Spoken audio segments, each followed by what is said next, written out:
द्रव्य तथा ऊर्जा और उसकी परस्पर क्रियाओं के अध्ययन को हम लोग भौतिकी विज्ञान कहते हैं। भौतिकी विज्ञान के पिता आइंस्टीन को मानते हैं।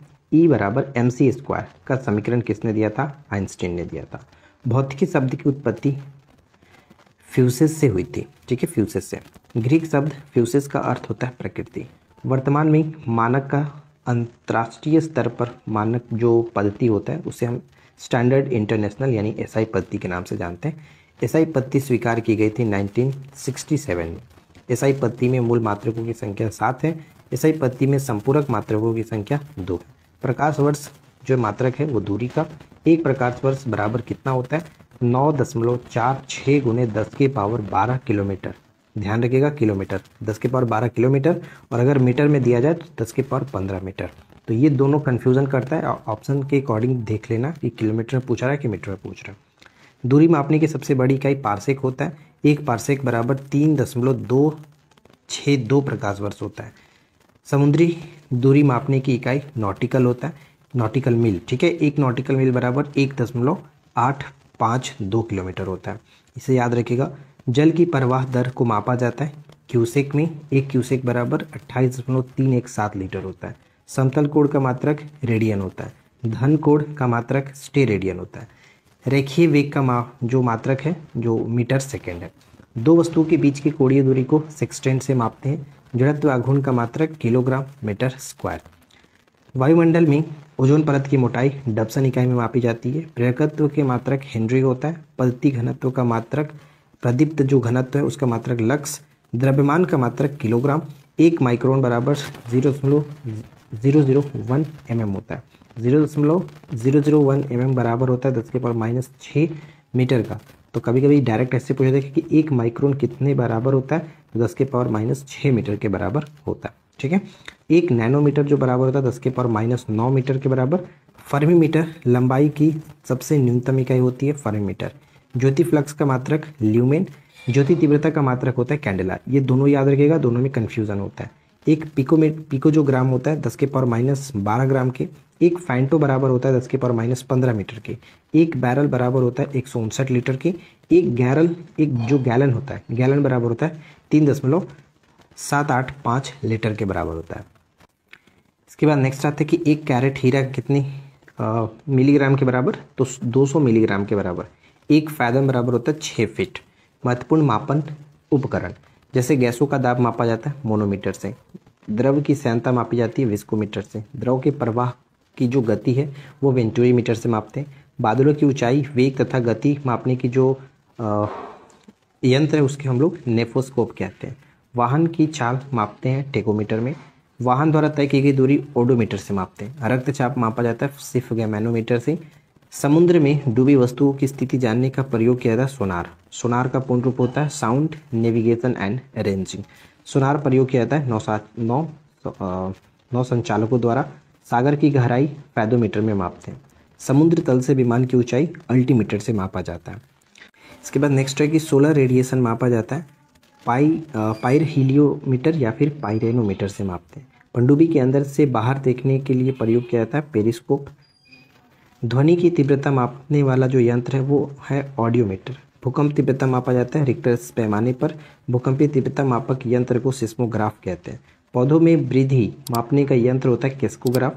हवा के वेग तथा उसकी दिशा मापने। नेक्स्ट पॉइंट हमारा ये आता है कि दूध उत्पादकों में वसा की मात्रा किस यंत्र से मापी जाती है, तो ब्यूटीरोमीटर से। झूठ का पता लगाने वाला यंत्र पॉलीग्राफ। घूमती हुई वस्तुओं की गति की मापक हम लोग गायरोस्कोप से करते हैं। घूमते हुए चक्के की प्रति सेकंड घूर्णन को मापा जाता है स्ट्रैबोस्कोप से। किलोवाट घंटा ऊर्जा की इकाई है, बहुत इंपॉर्टेंट है, इसको याद रखिएगा, कन्फ्यूज करते रहता है। बोलो मीटर से मापा जाता है तापमान। सदिश एवं अदिश राशियाँ, तो वैसी राशियाँ जिसमें केवल परिणाम होता है, दिशा नहीं कहलाती है, उसे हम लोग अदिश राशि कहते हैं, आपको पता ही होगा। नेक्स्ट पॉइंट पे आते हैं, प्रमुख अदिश राशियाँ कौन सी हैं, तो द्रव्यमान, चाल, आयतन, कार्य, ऊर्जा, शक्ति, समय, दाब, ताप, आवृत्ति, विद्युत धारा, घनत्व और दूरी, ये सब अदिश राशियों के उदाहरण हैं। विद्युत धारा के बारे में खास करके याद रखिएगा। नेक्स्ट आता है, इसमें दिशा और परिणाम दोनों होता है, लेकिन ये सदिश के जो वेक्टर नियम है उसको ये पालन नहीं करता, जिस कारण से इसे हम विद्युत धारा को अदिश राशि के रूप में जानते हैं। वैसी भौतिक राशि जिसमें परिणाम तथा दिशा दोनों होती है उसे सदिश राशि कहते हैं। प्रमुख सदिश राशियों में वेग, आवेग, विस्थापन, बल, त्वरण, संवेग और भार, इस सबको याद रखेंगे। अब आता है चाल, वेग, विस्थापन एवं त्वरण। तो देखिए, एक निश्चित दिशा में दो वस्तुओं के बीच की लंबवत दूरी को हम लोग विस्थापन कहते हैं। किसी वस्तु द्वारा इकाई समय में तय की गई दूरी को चाल कहते हैं। किसी वस्तु द्वारा निश्चित दिशा में इकाई समय में तय की गई दूरी को वेग कहते हैं। चाल तथा वेग का जो मात्रक होता है मीटर प्रति सेकंड होता है। वेग तथा चाल की बीमा होती है Lt⁻⁻1। किसी पिंड द्वारा इकाई समय में ध्रुवांतर पर बनाया गया कोण कहलाता है कोणीय वेग। कोणीय वेग का मात्रक रेडियन प्रति सेकंड। कोणीय वेग की बीमा होती है mL/-1। वेग परिवर्तन की दर को हम लोग त्वरण कहते हैं, क्योंकि v-u/t जो होता है उसे हम लोग त्वरण के रूप में डिफाइन करते हैं। इस त्वरण का ऐसा ही मात्रक मीटर प्रति सेकंड स्क्वायर होता है। त्वरण की बीमा होता है Lt⁻²। और ऋणात्मक त्वरण कहलाता है मंदन। ठीक है, ऋणात्मक त्वरण मंदन कहलाता है, इसे याद रखिएगा। अब आता है वेग, आवेग एवं बल आघूर्ण। यदि कोई बल किसी वस्तु पर बहुत कम समय तक कार्यरत रहे तो बल तथा समय के गुणनफल को उस वस्तु का आवेग कहा जाता है। ठीक है, आवेग का मात्रक होता है न्यूटन सेकेंड। बल एक प्रकार का दबाव या फिर खिंचाव होता है। बल का ऐसा ही मात्रक न्यूटन होता है। बल का सीजीएस मात्रक डाइन होता है। यह है कि 1 न्यूटन जो होता है वो 10⁻5 डाइन के बराबर होता है। बल की बीमा होती है mL/-2। बल गुणनफल होता है मात्रक एवं द्रव्यमान का। वृत्तीय मार्ग पर केंद्र की ओर लगने वाले बल को हम लोग अभिकेंद्रीय बल कहते हैं। अभिकेंद्रीय बल के उदाहरण के रूप में पृथ्वी के परितः कृत्रिम उपग्रहों की गति। अभिकेंद्रीय बल की जो दिशा होती है वो केंद्र की ओर होती है। वृत्तीय मार्ग पर केंद्र से बाहर की ओर लगने वाले बल को हम लोग अपकेंद्रक बल कहते हैं। इसके बाद नेक्स्ट आता है कि कपड़ा सुखाने तथा दूध से मक्खन निकालने वाली जो मशीन कार्य करते हैं वो अपकेंद्रीय बल के सिद्धांत पर कार्य करता है। सर्कस में मौत का कुआं का खेल जो उदाहरण है वो आपका अभिकेंद्रीय होगा, यानी सेंट्रीपेटल फोर्स कहते हैं इसको, अभिकेंद्रीय ना कि अपकेंद्रीय। तो अभिकेंद्रीय बल द्वारा किसी वस्तु को एक अक्ष के परितः घुमाने की क्रिया बल आघूर्ण कहलाता है। बल आघूर्ण एक सदिश राशि है। बल आघूर्ण का मात्रक न्यूटन मीटर होता है। बल आघूर्ण की बीमा mL/t⁻²। जड़त्व आघूर्ण एवं कोणीय त्वरण का गुणनफल बल आघूर्ण यानी टॉर्क कहलाता है। अब सरल मशीन देखिए उतना इंपॉर्टेंट टॉपिक्स नहीं होता है, लेकिन आप चाहो तो यहाँ पे दिया गया, आप इसको पढ़ लेना। मैं इसको थोड़ा सा स्किप करूँगा क्योंकि ये एग्जाम के पॉइंट ऑफ व्यू से तो उतना इंपॉर्टेंट नहीं है, लेकिन आप देख लेना चाहो तो, आपके ये ऊपर डिपेंड करता है। अब हम बात करते हैं प्रक्षेप्य गति। तो जब किसी पिंड को क्षैतिज गति से कोण बनाते हुए ऊर्ध्वाधर तल से प्रक्षेपित किया जाता है तो वो पिंड की यह गति प्रक्षेप्य गति कहलाता है। प्रक्षेप्य गति के उदाहरण जैसे धनुष से छोटा हुआ बाण, तोप से छोटा हुआ गोला, जैसे आप देखते हैं इस तरह से जाता है। इसके बाद नेक्स्ट हमारा आता है कि प्रक्षेप्य का जो पथ होता है वो प्रवलयाकार होता है। प्रक्षेप्य को अधिकतम दूरी पर फेंकने के लिए 45 डिग्री कोण पर फेंका जाता है, यानी कोई भी वस्तु अगर अधिकतम दूरी पर आप फेंकना चाहते हो तो 45 डिग्री के एंगल पर फेंकिए, वो काफ़ी दूर तक जाएगा। प्रक्षेप्य की ऊंचाई अधिकतम होगी जब प्रक्षेप्य कोण होगा 90 डिग्री। घर्षण एवं घर्षण बल, जब वह बल जो वस्तु के संपर्क तल पर कार्य करता है तथा सापेक्ष गति का विरोध करता है उसे हम लोग घर्षण बल कहते हैं। इसके बाद नेक्स्ट हमारा पॉइंट आता है कि मशीनों के घर्षण कम करने के लिए प्रयोग किया जाता है संनेहक यानी ग्रेफाइट का। किसी सरकती वस्तु पर लगने वाला घर्षण कहलाता है स्पर्शी घर्षण बल। किसी लुढ़कती हुई वस्तु और सतह के बीच लगने वाले घर्षण बल को हम लोग लोटनिक घर्षण कहते हैं। किसी वस्तु को किसी सतह पर खिसकाने पर जो घर्षण बल गति का विरोध करता है उसे हम लोग स्थैतिक घर्षण कहते हैं। किसी घर्षण बल का मान सबसे अधिक होता है, यानी किस घर्षण बल का मान सबसे अधिक होता है? स्थैतिक घर्षण का। लोटनिक घर्षण का मान सबसे कम होता है। और अंतरिक्ष में गिरता हुआ पिंड पृथ्वी के वायुमंडल में प्रवेश करने पर चल उठता है वायु के घर्षण के कारण। ब्लैक बोर्ड तथा कागज पर लिखना संभव है घर्षण के कारण ही। इसके बाद अगर हम नेक्स्ट पॉइंट की बात करें तो वाहनों में संनेहक तेल का प्रयोग किया जाता है घर्षण कम करने के लिए। न्यूटन के गति के नियम एवं जड़त्व, तो देखिए प्रिंसिपिया पुस्तक को न्यूटन ने लिखा था। गति के नियमों का प्रतिपादक न्यूटन ने किया। न्यूटन के प्रथम गति के नियम के अनुसार कोई गतिमान या स्थिर वस्तु अपनी गति या स्थिर अवस्था को तब तक बनाए रखना चाहती है जब तक उस पर कोई बाह्य बल नहीं लगाया जाता। न्यूटन के गति का प्रथम नियम गैलीलियो का जड़त्व नियम भी है। जड़त्व के नियम को किसने दिया था? तो गैलीलियो ने दिया था। बस के अचानक चलने पर यात्री का पीछे की ओर जो गिरना होता है विराम जड़त्व के कारण। जब पहले की जो स्थिति बनी रहेगी उसे ही आप आंसर को टिक करना। कभी कभी क्या होता है कि गाड़ी चलती रहती है तो अचानक रुक जाने से यात्री का पीछे की ओर झुकना, इस तरह से जब क्वेश्चन आपसे पूछा जाता है तो वहाँ पे गाड़ी क्या है, चल रहा था, तो यानी कि गति के कारण। ठीक है, गति कारण। जब गाड़ी रुका हुआ हो इस कंडीशन में पूछा जाए तो विराम जड़त्व के कारण। जैसे जो पहले का हमारा स्टार्टिंग पोजीशन रहेगा उसी को आप आंसर में टिक करना। जैसे बस के अचानक रुकने पर यात्री का आगे की ओर झुकना, सॉरी मैंने पीछे की ओर कहा था, आगे की ओर झुकना तो जड़त्व, गति के जड़त्व के कारण। देखिए बस चल रहा था इसलिए यहाँ पे गति हुआ, पहले बस रुका हुआ था तो यहाँ पे विराम जड़त्व का। ठीक है, चलिए नेक्स्ट आता है कि डंडे से प्रहार करने पर कोट की धूल झड़ जाती है, तो ये आपका विराम जड़त्व के कारण होता है। वस्तु के जड़त्व मापने की इकाई द्रव्यमान है, यानी कि जिस वस्तु का द्रव्यमान ज़्यादा होगा उसका जड़त्व भी ज़्यादा होगा। बल की परिभाषा प्राप्त होती है ये आपका गति के प्रथम नियम से, और जो बल का व्यंजन हमें मिलता है F बराबर ma, वो गति के दूसरे नियम से। न्यूटन के गति के द्वितीय नियम के अनुसार किसी वस्तु के संवेग में परिवर्तन की दर वस्तु पर लगे बल के अनुक्रमानुपाती होता है। बल का व्यंजक जो प्राप्त होता है न्यूटन के द्वितीय नियम से प्राप्त होता है। इसके बाद नेक्स्ट हमारा पॉइंट आता है कि न्यूटन के गति के तीसरे नियम के अनुसार प्रत्येक क्रिया के उसके बराबर विपरीत प्रतिक्रिया होती है। पत्थर को ठोकर मारने पर व्यक्ति को चोट लगता है कि उसकी प्रतिक्रिया होती है। गति का जो प्रथम समीकरण है क्या है, v बराबर u प्लस ए टी। गति का द्वितीय समीकरण s बराबर U T plus half A T square.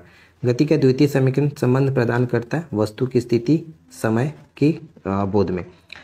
संवेग एवं भार के बारे में बात करते हैं। किसी वस्तु के द्रव्यमान तथा वेग के गुणनफल संवेग कहलाता है। संवेग का मात्रक किलोमीटर केजी मीटर प्रति सेकंड होता है। ठीक है, केजी मीटर प्रति सेकंड होता है। संवेग संरक्षण के सिद्धांत के अनुसार यदि कणों के किसी समूह पर कोई बाह्य बल नहीं लग रहा हो तो उस निकाय पर एक संवेग अपरिवर्तित रहता है। इसके बाद नेक्स्ट आता है कि रॉकेट का गति उड़ना कार्य प्रणाली के सिद्धांत पर आधारित है, संवेग के संरक्षण सिद्धांत पर। क्रायोजेनिक इंजन प्रयुक्त होता है रॉकेट में। जेट इंजन किस सिद्धांत पर कार्य करता है, रैखिक संवेग के संरक्षण के सिद्धांत पर। पृथ्वी जिस बल से किसी पिंड को अपनी ओर खींचती है उस कहलाता है भार। भार का मात्रक होता है न्यूटन। 1 किलोग्राम बराबर होता है 9.8 न्यूटन के बराबर होता है। इसके बाद अगला प्रश्न हमारा बनता है, वस्तु का भार कम होता है विषुवत रेखा पर। वस्तु का भार सर्वोत्तम होता है वो आपका ध्रुव पर। वस्तु का भार शून्य होगा केंद्र पर। चंद्रमा पर किसी वस्तु का भार पृथ्वी के भार का 1.6 गुना होता है। किसी वस्तु का भार पृथ्वी पर 600 न्यूटन है तो उस पर इसका भार कितना होगा, 100 न्यूटन। पानी पर तैरती हुई वस्तु का आभासी भार होता है 0। चंद्रमा का द्रव्यमान पृथ्वी के द्रव्यमान का 1/81 भाग होगा। कार्य एवं ऊर्जा, यहाँ पे छोटा सा पॉइंट है कि किसी वस्तु पर बल लगाकर उसे बल की दिशा में विस्थापन करना कहलाता है कार्य। कार्य बराबर होता है बल गुने विस्थापन का। कार्य में होता है केवल परिणाम, दिशा नहीं। तो सबसे पहले यहाँ पे देखिए कि कार्य क्या होता है। तो कार्य एक प्रकार का अदिश राशि होता है, और अदिश राशि के बारे में आपको बताया गया कि अदिश राशि हम किसे कहते हैं। तो अदिश राशि जो होता है जिसमें मतलब कि सिर्फ और सिर्फ परिणाम होता है, दिशा नहीं होता है, तो वहां पे हम अदिश राशि कहते हैं। और अदिश राशि के कई सारे उदाहरण आपको बताए गए थे। नेक्स्ट यहाँ पे आता है कि कार्य का एसआई मात्रक जूल होता है। याद रखिए कार्य का एसआई मात्रक जूल। कार्य का सीजीएस मात्रक अर्ग होता है, और 1 जूल बराबर होता है 10⁷ अर्ग के, याद रखना। किसी वस्तु पर किया गया कार्य निर्भर नहीं करता है, यानी वस्तु के द्रव्यमान पर निर्भर नहीं करता है। एक पिंड द्वारा किया गया कार्य निर्भर नहीं करता है तो वस्तु के प्रारंभिक वेग पर। एक वस्तु पर बल लगाने के बावजूद भी किया गया कार्य शून्य होगा यदि उसका विस्थापन शून्य है। यानी साइंस के अकॉर्डिंग माना जाता है कि अगर कोई एक दीवार है, ठीक है, दीवार है, और इस दीवार को एक छोटा सा बच्चा पूरे दिन भर अपना पूरा शरीर का जोर लगा करके इस दीवार को धक्का दे रहा है, तो ये दीवार तो मतलब कि हिला नहीं, विस्थापित नहीं हुआ, तो माना जाता है साइंस के रूप में कि ये कोई कार्य नहीं हुआ है। जब तक विस्थापन ना हो वहां पर कार्य नहीं समझा जाता है। मतलब पूरा दिन भर का ये इसका कार्य जो भी इसने किया है पूरा दिन भर, तो कोई काम नहीं है। ठीक है, तो यहाँ पे यही माना जाता है कि कार्य हुआ माना जाता है जब बल लगने पर वस्तु विस्थापित होती हो। राइट। नेक्स्ट आता है कि यदि कोई वस्तु वृत्ताकार पथ में घुमाई जाती है तो उस पर किया गया कार्य क्या होता है, शून्य। क्योंकि वस्तु जब वृत्ताकार पे घुमाया जाता है तो वो वापस एक ही स्थान पर आ जाता है, तो विस्थापन शून्य है। ठीक है, तो इस तरह से माना था कि अगर कोई वस्तु को वृत्ताकार पथ पर घुमाई जाती है तो उस पर किया गया कार्य शून्य होगा। कार्य ऋणात्मक माना जाता है जब विस्थापन बल के विपरीत दिशा में कार्य होता है। नेक्स्ट है कि कार्य करने की क्षमता को ऊर्जा कहते हैं। ऊर्जा का एसआई मात्रक जूल होता है। और इसके बाद नेक्स्ट हमारा क्या कह रहा है, नेक्स्ट स्लाइड पे देखिए, मतलब कि नेक्स्ट जो क्वेश्चन है वो ये दिया गया कि 1 ग्राम वसा से उत्पन्न ऊर्जा कितनी होती है, तो 9 किलो कैलोरी उत्पन्न होती है। ठीक है, 9 किलो कैलोरी। किसी वस्तु में स्थिति के कारण कार्य करने की क्षमता को स्थितिज ऊर्जा कहते हैं, यानी स्थिति के कारण कार्य करने की जो क्षमता होती है स्थितिज ऊर्जा। और खींचे हुए धनुष के तार, खींचे हुए रबड़ बैंड या घड़ी की चाबी में संचित जो ऊर्जा होती है वो स्थितिज ऊर्जा होती है। तनी हुई स्प्रिंग में होती है स्थितिज ऊर्जा। बांध बनाकर रोके गए जल की ऊर्जा होती है स्थितिज ऊर्जा। किसी वस्तु पर रखे गए पिंड में होती है स्थितिज ऊर्जा। किसी वस्तु में गति के कारण कार्य करने की जो क्षमता होती है उसे गतिज ऊर्जा कहते हैं। गतिज ऊर्जा किसके बराबर होता है, 1/2 mv², यानी काइनेटिक एनर्जी का फॉर्मूला होता है 1/2 हाफ mv²। बहते हुए जल में धनुष से छोड़े गए तीर में संग्रहित जो ऊर्जा होगी वो गतिज ऊर्जा, क्योंकि ये सब गति में है। ठीक है, बहती हुई हवा में गतिज ऊर्जा है। चलती गाड़ी में बैठे व्यक्ति की ऊर्जा होगी गतिज और स्थितिज दोनों ऊर्जा होती है। इसके बाद नेक्स्ट क्वेश्चन क्या कह रहा है, नेक्स्ट क्वेश्चन हमारे बनता है कि किसी वस्तु का वेग दोगुना कर देने पर उस वस्तु की गतिज ऊर्जा 4 गुनी हो जाएगी, क्योंकि 1/2 mv² होता है, यानी अगर वेग को हम दोगुना कर रहे हैं तो स्क्वायर है तो ये 4 गुना हो जाएगा। राइट, किसी वस्तु का द्रव्यमान दोगुना करने पर उसकी गतिज ऊर्जा दोगुनी हो जाएगी, क्योंकि अगर यहाँ पे हम m को दोगुना करेंगे तो उससे गतिज ऊर्जा भी दोगुनी हो जाएगी। संवेग को दोगुना करने पर गतिज ऊर्जा 4 गुनी हो जाती है। राइट, चलिए आगे देखते हैं। और नेक्स्ट क्वेश्चन हमारा कह रहा है कि स्थितिज ऊर्जा और गतिज ऊर्जाओं का योग क्या कहलाता है, तो यांत्रिक ऊर्जा कहते हैं। नेक्स्ट हमारा आता है, चलो इसको पहले साफ कर लेते हैं। हाँ, नेक्स्ट क्वेश्चन कह रहा है कि ऊर्जा संरक्षण के नियम के अनुसार ऊर्जा को न तो उत्पन्न किया जा सकता है न ही नष्ट किया जा सकता है, बस एक रूप से दूसरे रूप में बदला जाता है। लेंज का नियम परिणाम है ऊर्जा संरक्षण के नियम का। ठीक है, ऊर्जा संरक्षण के नियम का। तो कार्य और ऊर्जा से रिलेटेड इतने सारे क्वेश्चन जो कि बार बार रिपीट होते रहते हैं, इन सभी क्वेश्चन को ध्यान में रखना है। अब आता है शक्ति। कार्य करने की दर जो होता है उसे शक्ति कहते हैं। शक्ति का ऐसा यूनिट वाट होता है। ठीक है, वाट। नेक्स्ट की 1 वाट किसके बराबर होता है, 1 जूल प्रति सेकंड के बराबर होता है। 1 किलोवाट घंटा बराबर होता है, किलोवाट घंटा जो होता है 3.6 × 10⁶ जूल के बराबर होता है। विद्युत ऊर्जा संयंत्रों की क्षमता प्रदर्शित की जाती है मेगावाट में। 1 मेगावाट बराबर होता है 1000 किलोवाट। एक अश्व शक्ति 746 वाट के बराबर, ये बहुत बार रिपीट हुआ है। चलिए नेक्स्ट पॉइंट पे देखते हैं। नेक्स्ट पॉइंट कह रहा है कि साधारण मनुष्य की शक्ति कितनी होती है, तो 0.05 से लेकर के 0.1 अश्व शक्ति यानी HP, हॉर्स पावर। ठीक है, गुरुत्वाकर्षण व गुरुत्वीय त्वरण, बल जिससे पृथ्वी वस्तुओं को अपनी ओर खींचती है वो कहलाता है गुरुत्वीय बल। 2 पिंडों के मध्य लगने वाला आकर्षण बल को गुरुत्वाकर्षण बल कहते हैं। गुरुत्वाकर्षण बल के कारण जो त्वरण उत्पन्न होता है उसे गुरुत्वीय त्वरण कहते हैं, जिसे स्मॉल g से डिनोट किया जाता है और स्मॉल g का मान 9.8 मीटर पर सेकेंड होता है, पर सेकेंड स्क्वायर होता है। देखिए नेक्स्ट में वही लिखा है, गुरुत्वीय त्वरण g का मान कितना होता है 9.8 मीटर पर सेकेंड स्क्वायर। कभी कभी लगभग में शुभ न्यूमेरिकल हम बनाते हैं उसे वहां पे लगभग इसे 10 मान करके बना दिया जाता है। गुरुत्वीय त्वरण का मात्रक मीटर प्रति सेकेंड स्क्वायर होता है, मतलब त्वरण का मात्रक ही होता है मीटर प्रति सेकेंड स्क्वायर, तो याद रखिएगा। जी का मान सबसे अधिक होता है ध्रुव पर, जी का मान सबसे कम होता है विषुवत रेखा पर या फिर भूमध्य रेखा कह सकते हो। जी का मान 0 होता है पृथ्वी के केंद्र पर। राइट, चंद्रमा पर गुरुत्वीय त्वरण का मान पृथ्वी के गुरुत्वीय त्वरण का 1/6 गुना होता है। गुरुत्वीय त्वरण जी निर्भर नहीं करता है, तो द्रव्यमान और आकार पर निर्भर नहीं करता है। चाहे वस्तु कितना भी भारी हो, चाहे कितना भी बड़ा छोटा हो, वो सब पर एक समान गुरुत्वीय त्वरण लगेगा। ठीक है, पृथ्वी की सतह से ऊपर जाने पर गुरुत्वीय त्वरण जो है जी का मान घटता है, माइनस में होगा। और जब वस्तु पृथ्वी से ऊपर की ओर फेंकी जाती है तो गुरुत्वीय त्वरण जी का मान जो होता है ऋणात्मक होता है, मतलब सेम वही चीज है। गुरुत्वाकर्षण का सिद्धांत न्यूटन ने दिया। गुरुत्वाकर्षण के सर्वात्रिक नियम का प्रतिपादन जो है वो न्यूटन ने किया था।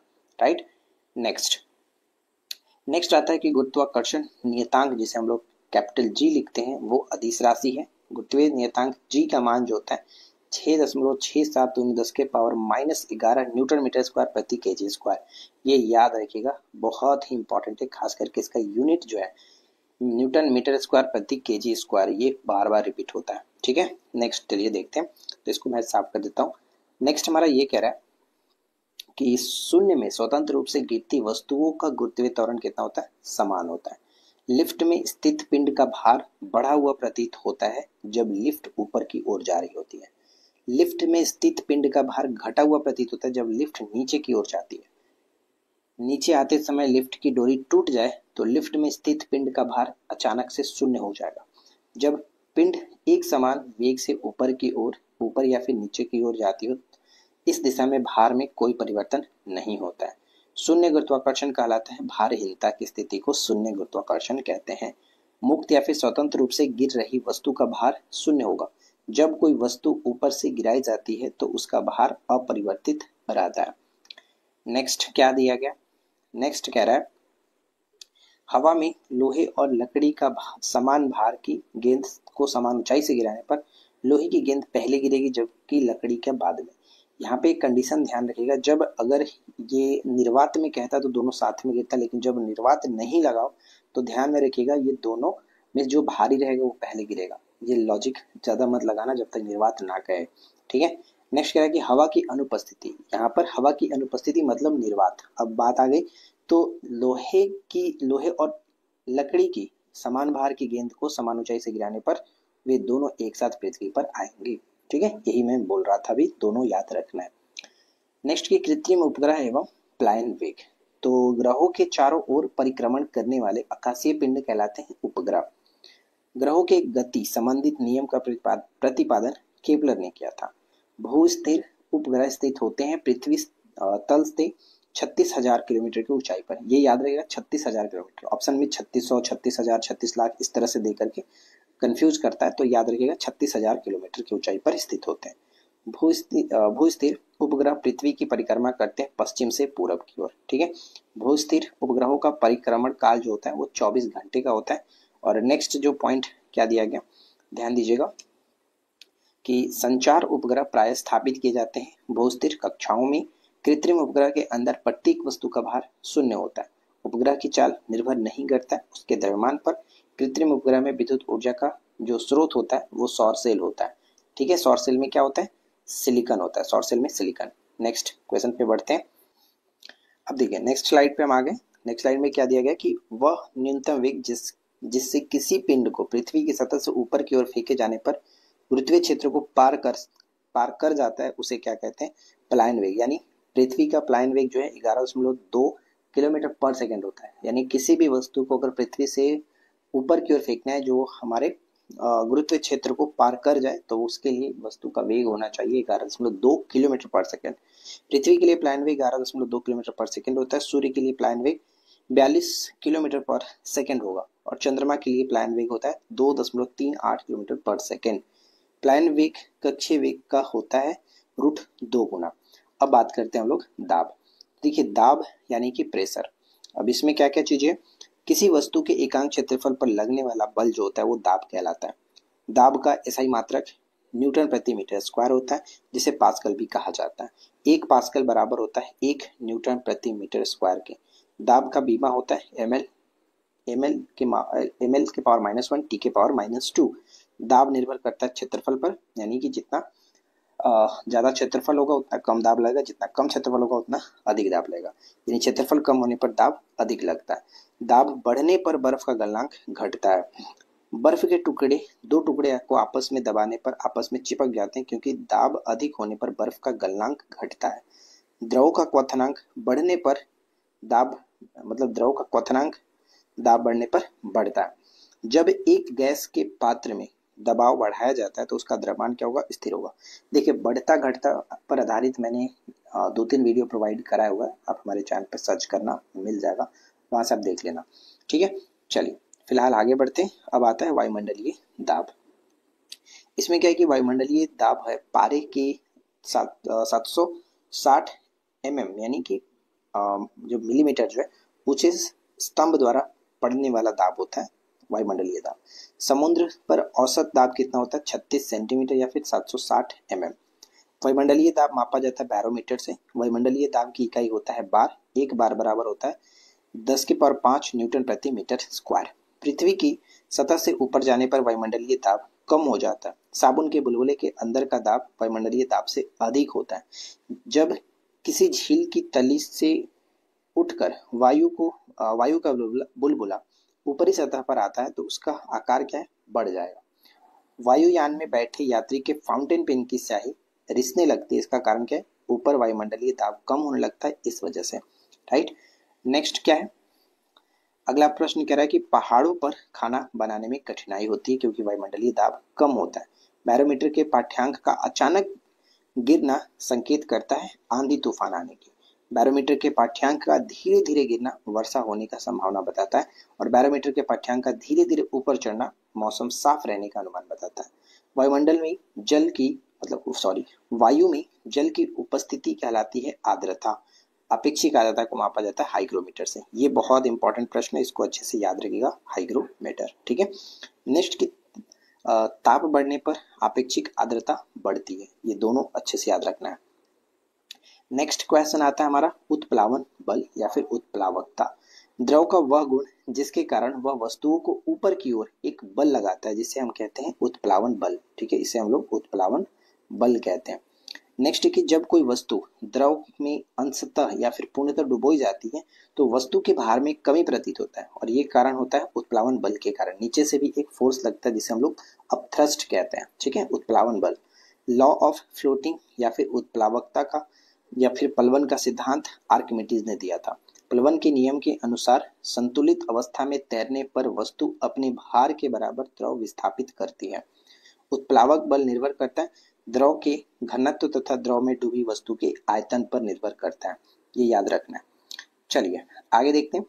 नेक्स्ट क्वेश्चन हमारा क्या बनता है, अगला है कि यदि पिंड का घनत्व यानी पिंड का घनत्व द्रव के घनत्व से अधिक हो तो पिंड उस द्रव में डूब जाएगा। यानी पिंड का घनत्व द्रव के घनत्व से अधिक होगा तो पिंड वह द्रव में डूब जाएगा। अब आता है घनत्व डेंसिटी। किसी पदार्थ की इकाई आयतन में निहित द्रव्यमान घनत्व कहलाता है। घनत्व बराबर होता है द्रव्यमान बटा आयतन के। घनत्व का ऐसा ही मात्रक किलोग्राम प्रति मीटर क्यूब होता है। घनत्व की बीमा होता है ml के पावर -3। ठीक है, ml के पावर -3। अपेक्षिक घनत्व मापा जाता है हाइड्रोमीटर से। अपेक्षिक घनत्व को हाइड्रोमीटर से नापते हैं और दूध की शुद्धता मापी जाती है लैक्टोमीटर से। हाइड्रोमीटर और लैक्टोमीटर के सिद्धांत पर कार्य करते हैं तो प्लवन के सिद्धांत यानी आर्किमिडीज का जो प्लवन का सिद्धांत है उस पर काम करता है। नेक्स्ट क्वेश्चन क्या है, अगला प्रश्न ये कह रहा है कि जल में शुद्धियों का लवण मिलाने पर जल का घनत्व क्या होगा, बढ़ता है। ये ध्यान रखिएगा, बढ़ता है। राइट, चलिए नेक्स्ट क्वेश्चन पे आते हैं। तब तक आप वीडियो को लाइक कर दीजिए, चैनल को सब्सक्राइब कर लीजिएगा इस तरह का रेगुलर वीडियो देखने के लिए। समुद्री जल में तैरना आसान होता है क्योंकि समुद्र जल का जो घनत्व होता है वो अधिक होता है, इसलिए समुद्र में तैरना आसान है। हीरा का अपेक्षिक घनत्व और अपवर्तनांक होता है तो हीरा का अपेक्षिक जो घनत्व है वो 3.52 और जो उसका अपवर्तनांक है वो 2.417 होता है। जब बर्फ शुद्ध जल में तैरती है तो उसका कितना भाग पानी के ऊपर रहता है, तो 1/10 भाग पानी के ऊपर रहता है और बाकी जो हिस्सा है वो 9/10 भाग नीचे रहता है। पानी से भरे गिलास में बर्फ का टुकड़ा तैर रहा है। टुकड़े अगर जब पूरा पिघल जाए तो पानी का तल क्या होगा, अपरिवर्तित रहता है। तो नेक्स्ट हमारा क्या बनता है, अगला प्रश्न है कि नमक के घोल में अंडा तैरता है क्योंकि नमक के घोल का घनत्व अंडे के घनत्व से अधिक होता है, तो ये ध्यान में रखिएगा। अगला हमारा प्रश्न आता है कि दूध से क्रीम निकालने पर उसका घनत्व क्या होगा, तो उसका घनत्व बढ़ जाता है। ये प्रश्न भी कई बार पूछा गया है। और ये सबसे इंपॉर्टेंट है कि जल का घनत्व अधिकतम तथा आयतन न्यूनतम होता है 4 डिग्री सेंटीग्रेड पर। ठीक है, ये याद, 4 डिग्री सेल्सियस होता है, सेंटीग्रेड नहीं, तो 4 डिग्री सेल्सियस याद रखिएगा। नेक्स्ट है कि किसी वस्तु का मात्रा बदलने पर अपरिवर्तित रहेगा उसका घनत्व। लोहे का एक गोला पारे पर तैरता है किंतु पानी में डूब जाता है क्योंकि लोहे का अपेक्षित घनत्व जो है पारे से कम होता है किंतु पानी से अधिक होता है। ये पॉइंट याद रखना है। बादल वायुमंडल में तैरते हैं, ये प्रश्न भी आपने कई बार देखा होगा, पूछा जाता है। बादल वायुमंडल में तैरते हैं क्योंकि बादलों का कम घनत्व निम्न घनत्व के कारण। ठीक है, ये ध्यान रखिएगा। बर्फ का पिघलने पर बर्फ का आयतन क्या होता है, घट जाता है। जमने पर पानी का घनत्व घटता है, जमने पर पानी का आयतन बढ़ता है। यानी आयतन और घनत्व एक दूसरे से उल्टा होता है, तो ये थोड़ा याद रख लेना। ठंडे देशों में पानी की पाइपें फट जाती है क्योंकि हम ये जानते हैं कि जब पानी जमता है तो उसका आयतन बढ़ता है, क्योंकि पानी के जमने पर आयतन बढ़ता है। ठीक है। हवा का वाष्प घनत्व 14.4 होता है, 14.4। ठीक है। नेक्स्ट आता है पृष्ठ तनाव, जिसको हम लोग इंग्लिश में सरफेस टेंशन कहते हैं। नेक्स्ट क्या कह रहा है कि द्रव के स्वतंत्र पृष्ठ में कम से कम क्षेत्रफल प्राप्त करने की जो प्रवृत्ति होती है वो पृष्ठ तनाव के कारण होती है। जैसे कि वर्षा की जो बूंद होती है वो सिकुड़ कर, मतलब कि गोल होता है। क्यों होता है? क्योंकि वो सिकुड़ करके अपना कम क्षेत्रफल बनाने की कोशिश करता है, और ये प्रवृत्ति होती है, इसको हम लोग पृष्ठ तनाव कहते हैं। पृष्ठ तनाव का कारण क्या है? अणुओं के बीच ससंजक बल। द्रव बूंद का संकुचित होकर न्यूनतम क्षेत्र घेरने की प्रवृत्ति पृष्ठ तनाव के कारण होता है। यही अभी बात हो रहा था, क्योंकि हम बूंद के बारे में बात कर रहे थे। पृष्ठ तनाव का मात्रक होता है न्यूटन मीटर होता है। और इसके बाद नेक्स्ट जो प्रश्न हमारा बनता है कि पृष्ठ तनाव की बीमा क्या होता है, तो यहाँ पे देखिए थोड़ा सा मिस्टेक है। पृष्ठ तनाव का जो बीमा होता है, जैसे कि इसका मात्रक न्यूटन मीटर हुआ, तो न्यूटन का हम जानते हैं क्या होता है, ml/-2, ml/-2, और बटे में फिर हमारा जो मीटर है तो एल होगा। तो एल से एल कटने के बाद हमारा क्या बनेगा? सिर्फ और सिर्फ l/-2। ठीक है, mt/-2 बचेगा। तो ये थोड़ा सा यहाँ पर मिस्टेक था, इसे आप इग्नोर करना। चलिए आगे बढ़ते हैं। और नेक्स्ट हमारा प्रश्न आता है कि द्रव का पृष्ठ तनाव निर्भर करता है द्रव की प्रकृति एवं ताप पर। द्रव का ताप बढ़ने पर पृष्ठ तनाव घटता है। द्रव में घुलनशील अशुद्धि या फिर नमक मिलाने पर द्रव की पृष्ठ तनाव क्या होता है? बढ़ता है। सबसे पहला प्रश्न क्या होता है, जहां पर वीडियो हमने खत्म किया था वो टॉपिक था पृष्ठ तनाव, सरफेस टेंशन। उसी को आगे बढ़ाते हुए यहाँ पे पहला जो क्वेश्चन बनता है वह क्वेश्चन हमारा है कि अपमार्जक यानी कि साबुन, डिटर्जेंट मिलाने से जल का पृष्ठ तनाव क्या होता है? तो कम हो जाता है। जल का पृष्ठ तनाव कम हो जाता है। बर्फ वर्षा की बूंद गोलाकार होती है, क्यों? तो पृष्ठ तनाव के कारण है। ये मैंने आपको बताया था इससे पहले वाली वीडियो में। लोहे की सुई पानी की सतह पर किस कारण से तैरती है? तो पृष्ठ तनाव के कारण तैरती है। पानी से निकालने पर जो सेविंग ब्रश होता है इसके बाल आपस में चिपक जाते हैं, ये पृष्ठ तनाव के कारण ही होता है। गड्ढे में भरे पानी पर मिट्टी का तेल छिड़कने पर मच्छर मर जाते हैं, क्योंकि पृष्ठ तनाव कम होने पर उनके लार्वा जल में डूबकर मर जाते हैं। समुद्र में लहरों को शांत करने के लिए तेल क्यों गिराया जाता है? तो पृष्ठ तनाव को कम करने के लिए गिराया जाता है। तेल जल के पृष्ठ पर फैल जाता है, क्योंकि तेल का पृष्ठ तनाव जल से कम होता है, इस कारण से ऐसा होता है। ठीक है, अब चलिए आगे बढ़ते हैं और नेक्स्ट क्वेश्चन देखिए क्या कह रहा है, जो कि ससंजक और असंजक बल के बारे में बात करते हैं। एक ही पदार्थ के अणुओं के मध्य लगने वाला जो आकर्षण बल होता है उसे ससंजक बल कहते हैं। यानी कि दोनों जो किसी पदार्थ के जो अणु होंगे, एक ही पदार्थ के अणु के बीच लगने वाला जो बल होता है उसे आकर्षण बल को ससंजक बल कहते हैं। दो भिन्न पदार्थों के अणुओं के मध्य लगने वाले आकर्षण बल को हम लोग आसंजक बल कहते हैं। पृष्ठ में यानी द्रव के पृष्ठ तनाव होता है द्रव के अणुओं के बीच ससंजक बल के कारण। जल किसी वस्तु को भिगोता है आसंजक बल के कारण, क्योंकि दो अलग यहाँ पे पदार्थ हो जाते हैं। ब्लैक बोर्ड पर चौक से लिखने पर अक्षर जो है उभर कर आते हैं, इसका भी कारण यही है, आसंजक बल के कारण, क्योंकि दोनों अलग अलग पदार्थ हैं। ठीक है, जब कोई नाव नदी से सागर में घुसता है तो वह कुछ ऊपर की ओर उड़ जाता है। तो ये भी याद रखिएगा, क्वेश्चन पूछा जाता है। इसके बाद देखिए नेक्स्ट जो हमारा प्रश्न आता है कि केशिकत्व के बारे में। खोखली नली जिसकी त्रिज्या बहुत कम तथा एक समान होती है उसे हम लोग केस नली कहते हैं। केस नली में द्रव के ऊपर चढ़े या फिर नीचे दबने की घटना को केशिकत्व कहा जाता है। लैंप की बत्ती में तेल ऊपर चढ़ता है केशिकत्व के कारण ही। ब्लॉटिंग पेपर स्याही को शीघ्र सोख लेता है केशिकत्व के कारण। फाउंटेन पेन किस सिद्धांत पर कार्य करता है? तो केशिका क्रिया के सिद्धांत पर। और पौधे की जड़ों में पर्ण पत्तियों की ओर जल बढ़ने का कारण जो है वो भी आपका केशिकत्व ही होता है। अगर आपने वीडियो को अभी तक लाइक नहीं किया तो मैं आप लोगों से रिक्वेस्ट करूंगा कि वीडियो को लाइक और चैनल सब्सक्राइब कर लीजिए इस तरह की डेली वीडियोस देखने के लिए। अब बात करते हैं हम लोग श्यानता के बारे में। तो देखिए श्यानता एक प्रकार का द्रव और गैसों के मध्य लगने वाला एक तरह का घर्षण ही होता है। ठीक है, ये ठोस के मध्य नहीं लगता है, गैस और द्रव के मध्य लगता है। तो यहाँ पे देखिए द्रव का वह गुण जिस कारण वह अपनी विभिन्न परतों में होने वाली अपेक्षित गति का विरोध करता है वो श्यानता कहलाता है। इसको इंग्लिश में विस्कोसिटी कहते हैं। श्यानता गुण होता है केवल द्रव और गैसों का। कई बार ये क्वेश्चन पूछा जाता है कि श्यानता निम्नलिखित में से किसका गुण है? द्रव, गैस, ठोस और ए और बी दोनों।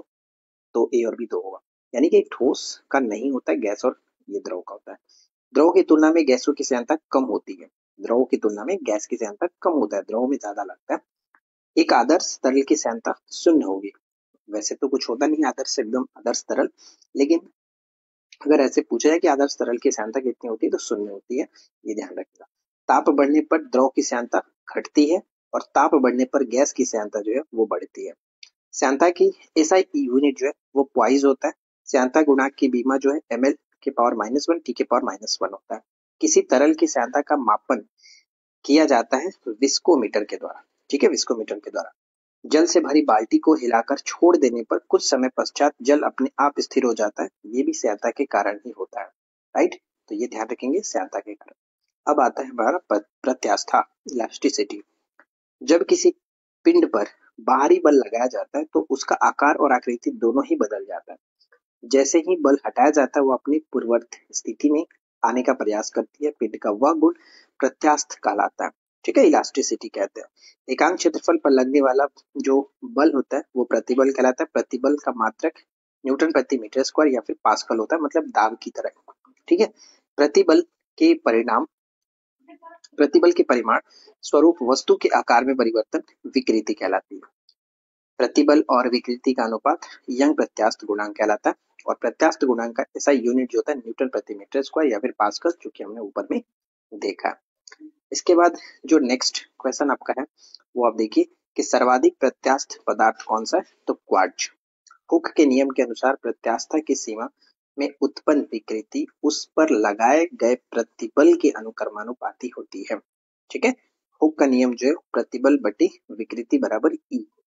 कमानीदार तुला किसके सिद्धांत पर कार्य करता है, हुक के नियम के अनुसार कार्य करता है। यहाँ पर हुक का नियम कई बार पूछा जाता है, तो ये याद रखिएगा किससे संबंधित, क्योंकि परिभाषा पूरा देख करके आपसे पूछा जाएगा कि निम्नलिखित में से ये किसका नियम है, ठीक है। चलिए आगे बढ़ते हैं।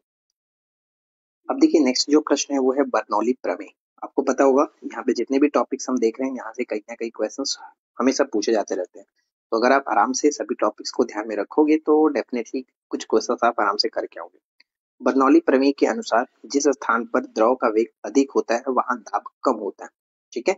बर्नौली प्रमेय किसके संरक्षण के बारे में बताता है, तो द्रव चालित दाब के बारे में। बर्नौली प्रमेय के अनुसार गहरा जल शांत बहता है। आंधी आने पर छप्पर का उड़ना किस सिद्धांत पर आधारित है, तो बर्नौली के सिद्धांत पर आधारित है। आंधी आने पर टीन की छत या फिर छप्पर उड़ जाते हैं क्योंकि ऊपर का वायु दाब नीचे की वायु दाब से कम हो जाता है। वायुयान के ऊपर उठने एवं फुहारा कार्य करता है, ये भी आपका बर्नौली के सिद्धांत के अनुसार, यानी हेलीकॉप्टर जो ऊपर उड़ता है वो भी आप कह सकते हो कि ये बर्नौली के सिद्धांत के ऊपर ही है। सेंट स्प्रे आधारित होता है बर्नौली सिद्धांत पर। नेक्स्ट आता है कि बुनसेन बर्नर के सिद्धांत पर कार्य करता है, तो बर्नौली के सिद्धांत पर कार्य करता है। द्रव के प्रवाह की दर को मापा जाता है किससे, तो वेंचुरी मीटर से मापते हैं हम लोग। द्रव के प्रवाह की दर को वेंचुरी मीटर से मापा जाता है। द्रव चालित ब्रेक यानी हाइड्रोलिक ब्रेक कार्य करता है आपका पास्कल के सिद्धांत पर, ये बहुत इंपॉर्टेंट है, राइट। चलिए नेक्स्ट आता है कि सरल आवर्ती गति। तो ध्यान दीजिएगा, सरल आवर्ती गति किसी पिंड की साम्य स्थिति के इधर उधर गति करने को हम लोग दोलन गति कहते हैं। एक दोलन पूरा करने में लगा समय जो है वो आवर्त काल कहलाता है। इसका जो यूनिट होगा मात्रक सेकेंड। कंपन करने वाली वस्तु एक सेकेंड में जितना कंपन करता है उसे आप लोग आवृत्ति कहते हैं।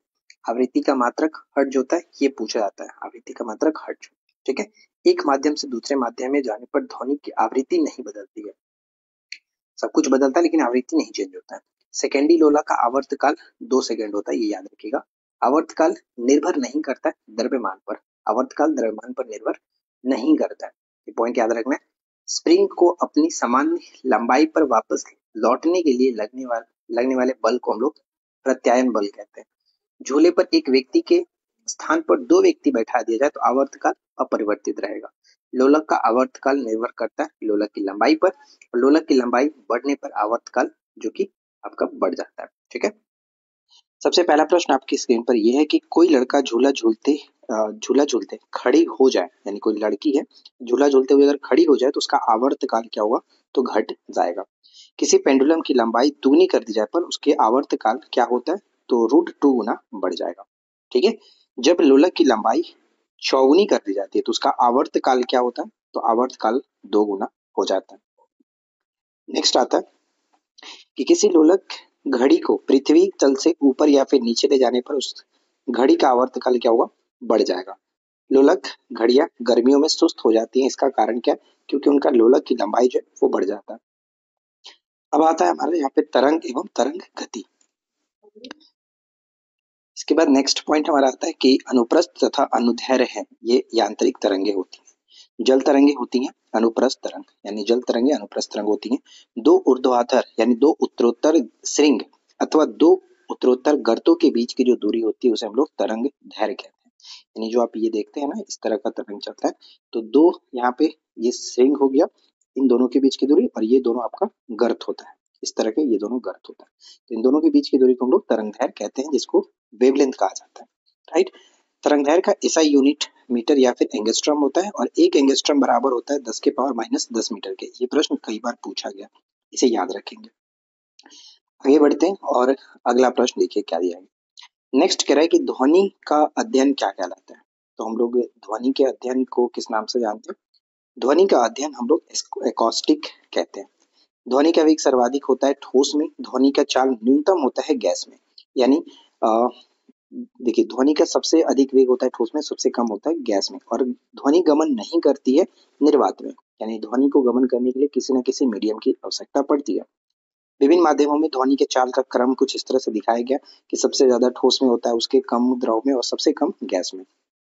ध्वनि का चाल सबसे अधिक किस ठोस में होता है, तो एल्यूमिनियम में, 6120 मीटर पर सेकेंड। किसी गैस में ध्वनि का चाल सबसे अधिक होता है, किस गैस में, तो हाइड्रोजन में, 1284 मीटर पर सेकेंड। ध्वनि की चाल किस पर निर्भर करता है, तो माध्यम की प्रत्यास्थता और घनत्व पर। ध्वनि में हवा में ध्वनि का वेग 332 मीटर पर सेकेंड, जो कि नॉर्मल है। जल में ध्वनि की चाल कितना हुआ, 1483 मीटर पर सेकेंड। लोहा या स्टील में ध्वनि का चाल 5130 मीटर पर सेकेंड। डॉपलर प्रभाव संबंधित है ध्वनि से। डॉपलर प्रभाव के अनुसार क्या होता है कि जब किसी ध्वनि स्रोत या फिर श्रोता के बीच अपेक्षित गति होती है, तो श्रोता को ध्वनि स्रोत, यहाँ पे ध्यान दीजिएगा, वास्तविक जो आवृत्ति होती है वो बदलते हुए प्रतीत होती है। इसका सिंपल सा उदाहरण हम जानते हैं कि पास आती हुई जो रेलगाड़ी होती है, इसकी सीटी की आवृत्ति बढ़ती जाती है। जैसे जैसे ट्रेन हमारे नजदीक आता है, उसका हमें आवाज ज्यादा सुनाई देने लगता है, तो वही आपका डॉपलर प्रभाव के कारण होता है। ठीक है, चलिए इसके बाद आप नेक्स्ट क्वेश्चंस पे नजर डालिए। अगला पॉइंट कह रहा है कि डॉपलर प्रभाव का उपयोग किया जाता है आकाशीय पिंडों के वेग ज्ञात करने में। किसी माध्यम में ध्वनि का चाल एवं ध्वनि के अनुपात को हम लोग मैक संख्या कहते हैं। ठीक है, मैक संख्या। इसके बाद नेक्स्ट प्रश्न आता है कि पराध्वनि चाल यानी जिसको हम लोग सुपरसोनिक स्पीड कहते हैं, मैक संख्या होती है 1 से अधिक। और अति पराध्वनिक चाल यानी हाइपरसोनिक जो स्पीड होता है उसकी मैक संख्या 5 से अधिक होता है। ध्वनि की तीव्रता मापने में प्रयोग किया जाता है ऑडियोमीटर का। पानी के अंदर ध्वनि सुनने वाला यंत्र होता है हाइड्रोफोन, ये आपका पनडुब्बी में ज्यादा देखने को मिलता है। ताप बढ़ने पर ध्वनि की चाल बढ़ जाती है। वायु में प्रति 1 डिग्री ताप बढ़ाने पर ध्वनि का जो चाल है कितना बढ़ जाता है, तो 0.61 मीटर पर सेकंड के स्पीड से बढ़ जाता है। दाब का ध्वनि पर क्या प्रभाव पड़ता है, कोई प्रभाव नहीं पड़ता है। यहाँ पे दो प्रश्न इंपॉर्टेंट रहेगा कि ताप का प्रभाव पड़ता है, दाब का प्रभाव नहीं पड़ता है, और ताप बढ़ने पर क्या हुआ, ध्वनि की चाल बढ़ती है। ठीक है, शुष्क वायु की अपेक्षा नम युक्त यानी आर्द्र में ध्वनि का जो चाल है वो अधिक होता है। जनरली आप देखते होंगे जब बरसात होती है उसके बाद ध्वनि काफी ज्यादा दूर तक ट्रैवल कर जाती है। ध्वनि का तारतम्य निर्भर करता है आवृत्ति पर। महिलाओं की आवाज पुरुषों की अपेक्षा तीक्ष्ण होती है, क्योंकि महिलाओं की आवाज का तारतम्य अधिक होता है।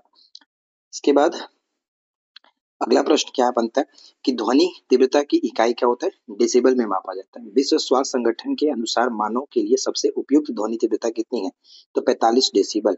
साधारण बातचीत की ध्वनि तीव्रता होती है 30 से 40 डेसिबल। जोर से बातचीत का 50 से 60 डेसिबल। ध्वनि तीव्रता की वह अधिकतम सीमा जिसके ऊपर व्यक्ति नहीं सुन सकता वो है 95 डेसिबल। प्रतिध्वनि सुनने के लिए श्रोता एवं परावर्तक सतह के बीच की जो न्यूनतम दूरी होती है वो है आपका 17 मीटर। ठीक है, इको इसको कहते हैं। प्रतिध्वनि का कारण क्या है, ध्वनि तरंगों का परावर्तन। कान पर ध्वनि का प्रभाव कितने समय तक रहता है, 1/10 सेकंड तक। स्टेथोस्कोप किस सिद्धांत पर कार्य करता है, ध्वनि के परावर्तन के सिद्धांत पर कार्य करता है, और ये बहुत इंपॉर्टेंट प्रश्न है। हृदय की धड़कन सुनने के लिए इस्तेमाल होता है स्टेथोस्कोप का। स्टेथोस्कोप की खोज रिति लैनिक ने, फ्रांस के जो वैज्ञानिक थे, इन्होंने किया था। अगला प्रश्न, ध्वनि तरंग। तो ध्वनि तरंग क्या होता है, तो ये अनुदैर्घ्य तरंग होता है। मैंने आपको कई बार बताया कि ध्वनि में ध है तो अनुदैर्घ्य में इसमें भी ध है। और जैसे कि प्रकाश आपका अनुप्रस्थ तरंग होता है, तो प्रकाश में प्र है तो अनुप्रस्थ में भी प्र है, तो इस तरह से याद रखेंगे। ध्वनि तरंगे गमन करती है लंबवत। इसके बाद नेक्स्ट जो क्वेश्चन आता है कि 20 हर्ट्ज से नीचे की आवृत्ति वाली जो ध्वनि तरंगे होती है उसे हम लोग अवश्रव्य तरंगे कहते हैं, और 20 हर्ट्ज से 20,000 हर्ट्ज के बीच की आवृत्ति वाली जो ध्वनि तरंगे होती है उसे सर्व तरंगे कहते हैं, और हम सिर्फ और सिर्फ यही सुन पाते हैं। इसके बाद नेक्स्ट जो प्रश्न आता है कि 20,000 हर्ट्ज से ऊपर की आवृत्ति वाली ध्वनि तरंग क्या कहलाती है, परासर्व तरंगे इसको कहते हैं, यानी इसको अल्ट्रासोनिक वेव कहते हैं, ये हम नहीं सुन पाते हैं। सोनार तकनीक में उपयोग होता है परासर्व ध्वनि तरंगों का। परासर्व तरंगों को सुन सकते हैं जैसे कुत्ता, बिल्ली, चमगादड़, डॉल्फिन, ये सब जो होते हैं ये सुन पाते हैं। हमारा कान सिर्फ और सिर्फ सर्व तरंगों को सुन सकता है, यानी 20 हर्ट्ज से 20,000 हर्ट्ज के बीच की ध्वनि तरंग। ध्वनि तरंगे कौन सी घटना घटित नहीं होती है, तो ध्रुवण की घटना घटित नहीं होती, ये प्रकाश के संदर्भ में है। चलिए इसके बाद विद्युत चुंबकीय तरंगों के बारे में बात करते हैं। वे तरंगे जिन्हें संचरण के लिए भौतिक माध्यम की आवश्यकता नहीं होती है क्या कहलाती है, यानी विद्युत चुंबकीय तरंग कहलाती है, इन्हें किसी मीडियम की आवश्यकता नहीं पड़ती है। विद्युत चुंबकीय तरंगों की अवधारणा किसके द्वारा पेश की गई थी, मैक्सवेल के द्वारा। विद्युत चुंबकीय तरंगे होती हैं अनुप्रस्थ तरंगे होती हैं, और विद्युत चुंबकीय तरंगे बनी होती हैं फोटॉन की। ठीक है, एक्स किरणें, गामा किरणें, अवरक्त विकिरण, परावैंगनी किरण, दृश्य विकिरण, ये सभी के सभी विद्युत चुंबकीय तरंगे, इनकी टोटल संख्या 7 होती है। ठीक है, एक्स किरणों की खोज डब्ल्यूसी रॉन्टजन ने किया था। चिकित्सा क्षेत्र में तथा सीटी स्कैन के उपयोग में किया जाता है, एक्स किरण का इस्तेमाल करते हैं। क्रिस्टल की संरचना ज्ञात करने के लिए एक्स किरणों का इस्तेमाल करते हैं। एक्स किरणों के तरंगदैर्घ्य मापने वाला उपकरण क्या होता है, तो ब्रैग स्पेक्ट्रोमापी। ठीक है, ब्रैग स्पेक्ट्रोमापी होता है। रात्रि दृष्टि उपकरण में उपयोग किए जाने वाला जो तरंग है वो है आपका अवरक्त तरंग। अवरक्त तरंग। नेक्स्ट क्या है कि टीवी के जो रिमोट होता है उसमें इंफ्रारेड का इस्तेमाल करते हैं, यानी अवरक्त किरणों का इस्तेमाल करते हैं। अवरक्त विकिरण की खोज विलियम हर्शे ने किया था।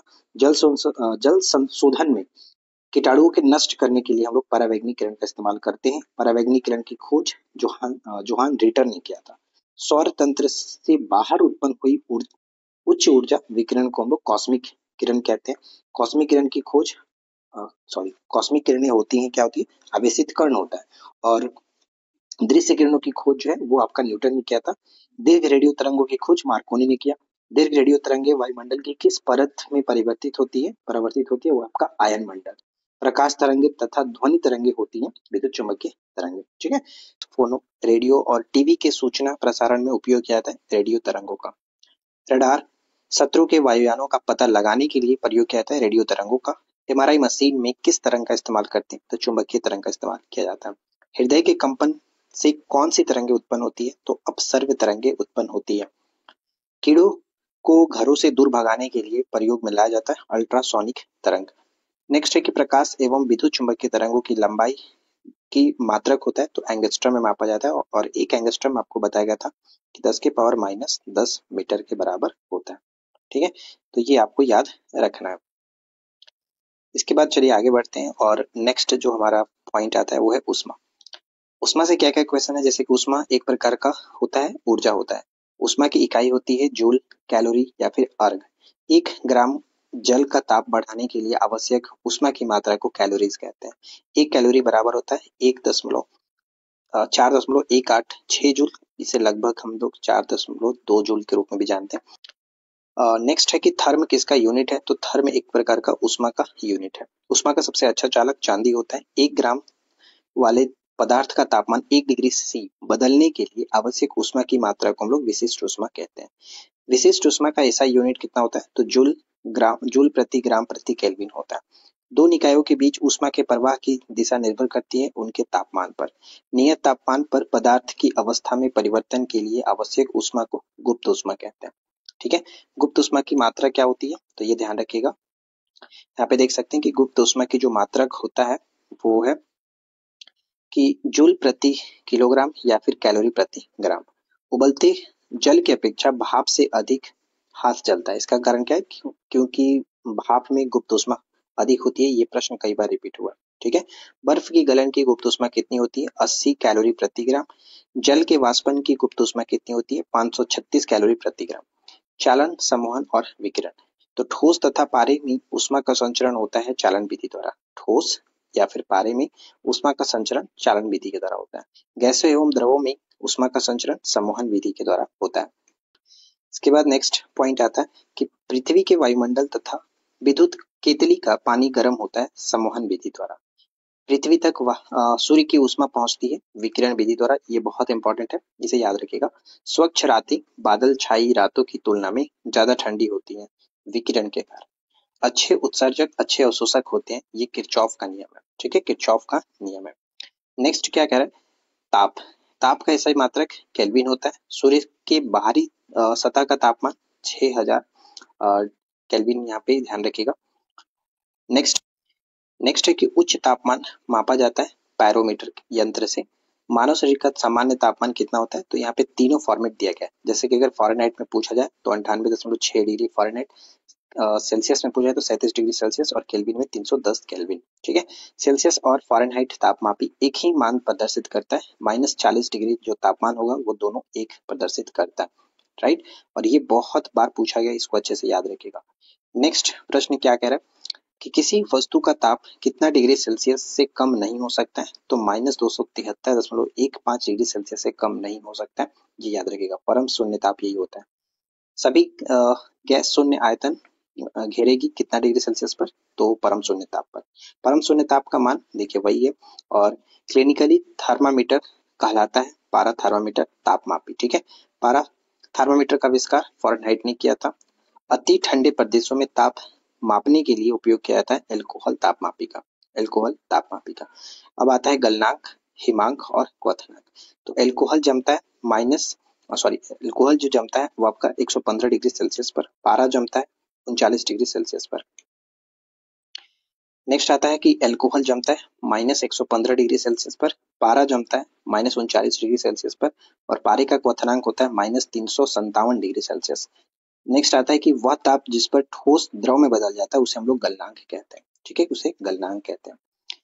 अगला पॉइंट आता है कि वह तापमान जिस पर द्रव ठोस में बदल जाता है उसे हिमांक कहते हैं।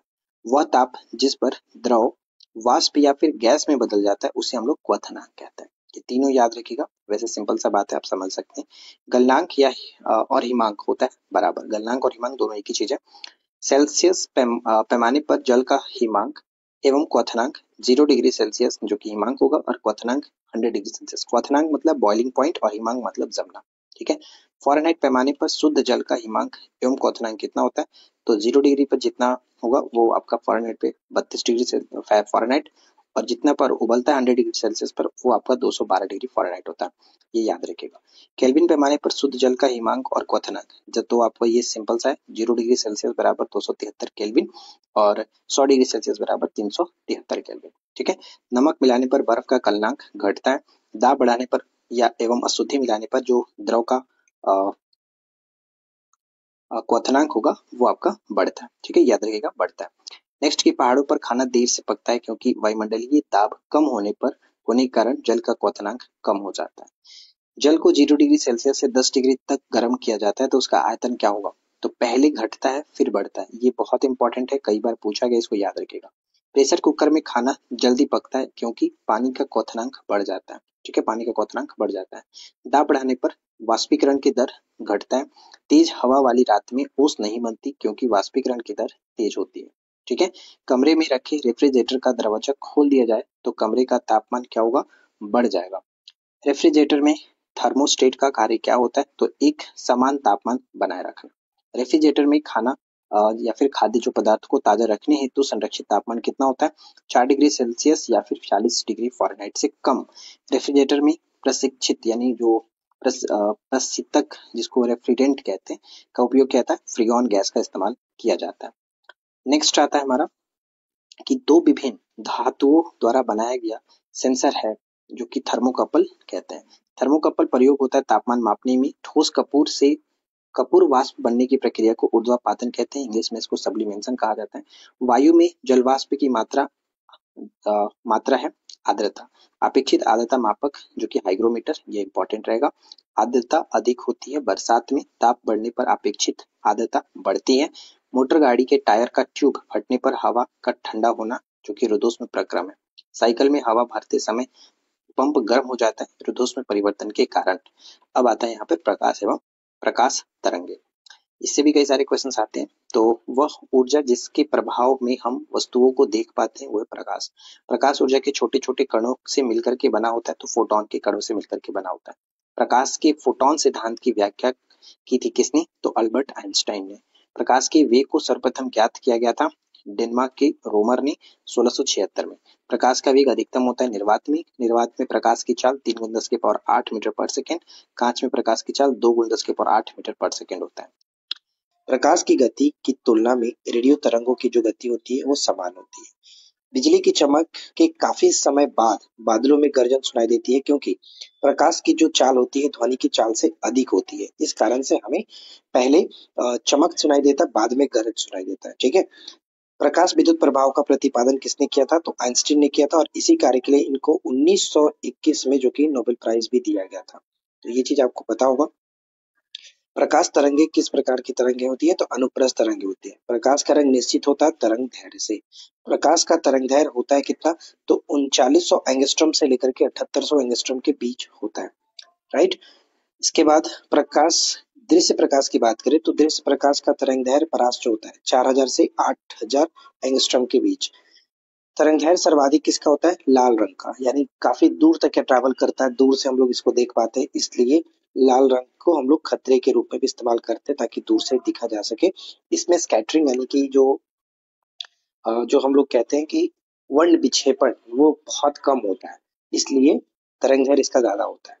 और न्यूनतम तरंग दैर्ध्य बैंगनी रंग का होता है। आवृत्ति सर्वाधिक होती है बैंगनी रंग की, यानी जिसका तरंग दैर्ध्य कम होगा उसका आवृत्ति ज्यादा होगी, क्योंकि ये दोनों एक दूसरे के व्यतिक्रम अनुपाती होता है। आवृत्ति कम होती है लाल रंग की। सभी रंगों को अवशोषित कौन करता है? तो काले रंग की वस्तु सभी रंगों को अवशोषित कर लेती है। प्रकाश के तरंग गति सिद्धांत को प्रस्तुत किसने किया था? तो 1678 में हाइगेन्स ने किया था। अगला प्रश्न आता है कि प्रकाश का क्वांटम सिद्धांत किसने प्रस्तुत किया? आइंस्टीन ने 1905 में। प्रकाश को सूर्य से पृथ्वी तक आने में लगभग 8 मिनट 20 सेकंड का समय लगता है। चंद्रमा से परावर्तित प्रकाश को पृथ्वी तक आने में लगभग 1.28 सेकंड का समय लगता है, यानी 3 सेकंड का। नेक्स्ट है कि जब प्रकाश वायु से कांच में पहुंचता है तो इसकी चाल क्या होती है? घट जाती है। यानी जब प्रकाश वायु से कांच में जाता है, जब वो विरल माध्यम से सघन माध्यम में जाता है तो उसका जो चाल होता है वो घट जाता है। प्रिज्म से गुजरने पर श्वेत या फिर सूर्य का प्रकाश 7 विभिन्न रंगों में व्यक्त होता है, उसे हम लोग वर्ण विक्षेपण या फिर स्पेक्ट्रम कहते हैं। ठीक है। नेक्स्ट है कि प्रिज्म या फिर कांच से गुजरने पर प्रकाश के किस रंग का विचलन सर्वाधिक होता है? तो बैंगनी रंग का विचलन सर्वाधिक होता है। श्वेत या फिर सूर्य प्रकाश जो है मिश्रण होता है 7 रंगों का। सूर्य की किरणों की तीव्रता मापी जाती है एक्टियोमीटर से। कैथोड किरणें होती है ऋणात्मक व अदृश्य, और कैथोड किरणों की खोज विलियम कुक ने किया था। इसके बाद नेक्स्ट पॉइंट आप यहाँ पे देखेंगे, कैथोड किरणों का वेग प्रकाश के वेग का कितना होता है? 1/10 गुना होता है। ठीक है। अब आता है कि प्रकाश के परावर्तन और अपवर्तन।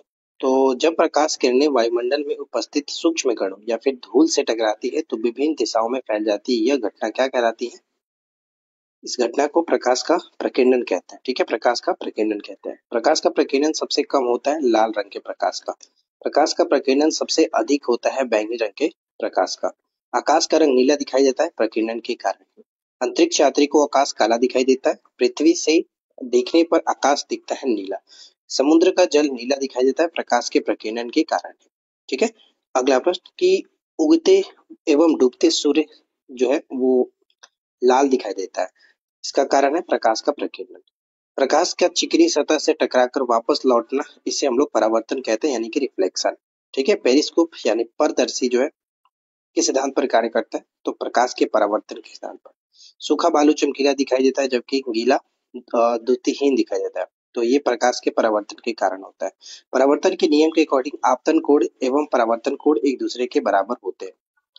नेक्स्ट आता है कि माध्यम में परिवर्तन से प्रकाश किरणों के पथ में परिवर्तन क्या कहलाता है? प्रकाश का अपवर्तन कहते हैं इसे। ठीक है, रिफ्रैक्शन कहते हैं। जब प्रकाश की किरण एक सघन माध्यम से यानी कांच से विरल माध्यम हवा में प्रवेश करती है तो अविलंब से दूर हो जाती है। ठीक है, विलंब से दूर हो जाती है। जब प्रकाश की किरण विरल माध्यम से सघन माध्यम में प्रवेश करती है तो अभिलंब की ओर मुड़ जाती है। ये दोनों प्रश्न अच्छे से याद रखिएगा, कंफ्यूज नहीं करना आपको, ठीक है।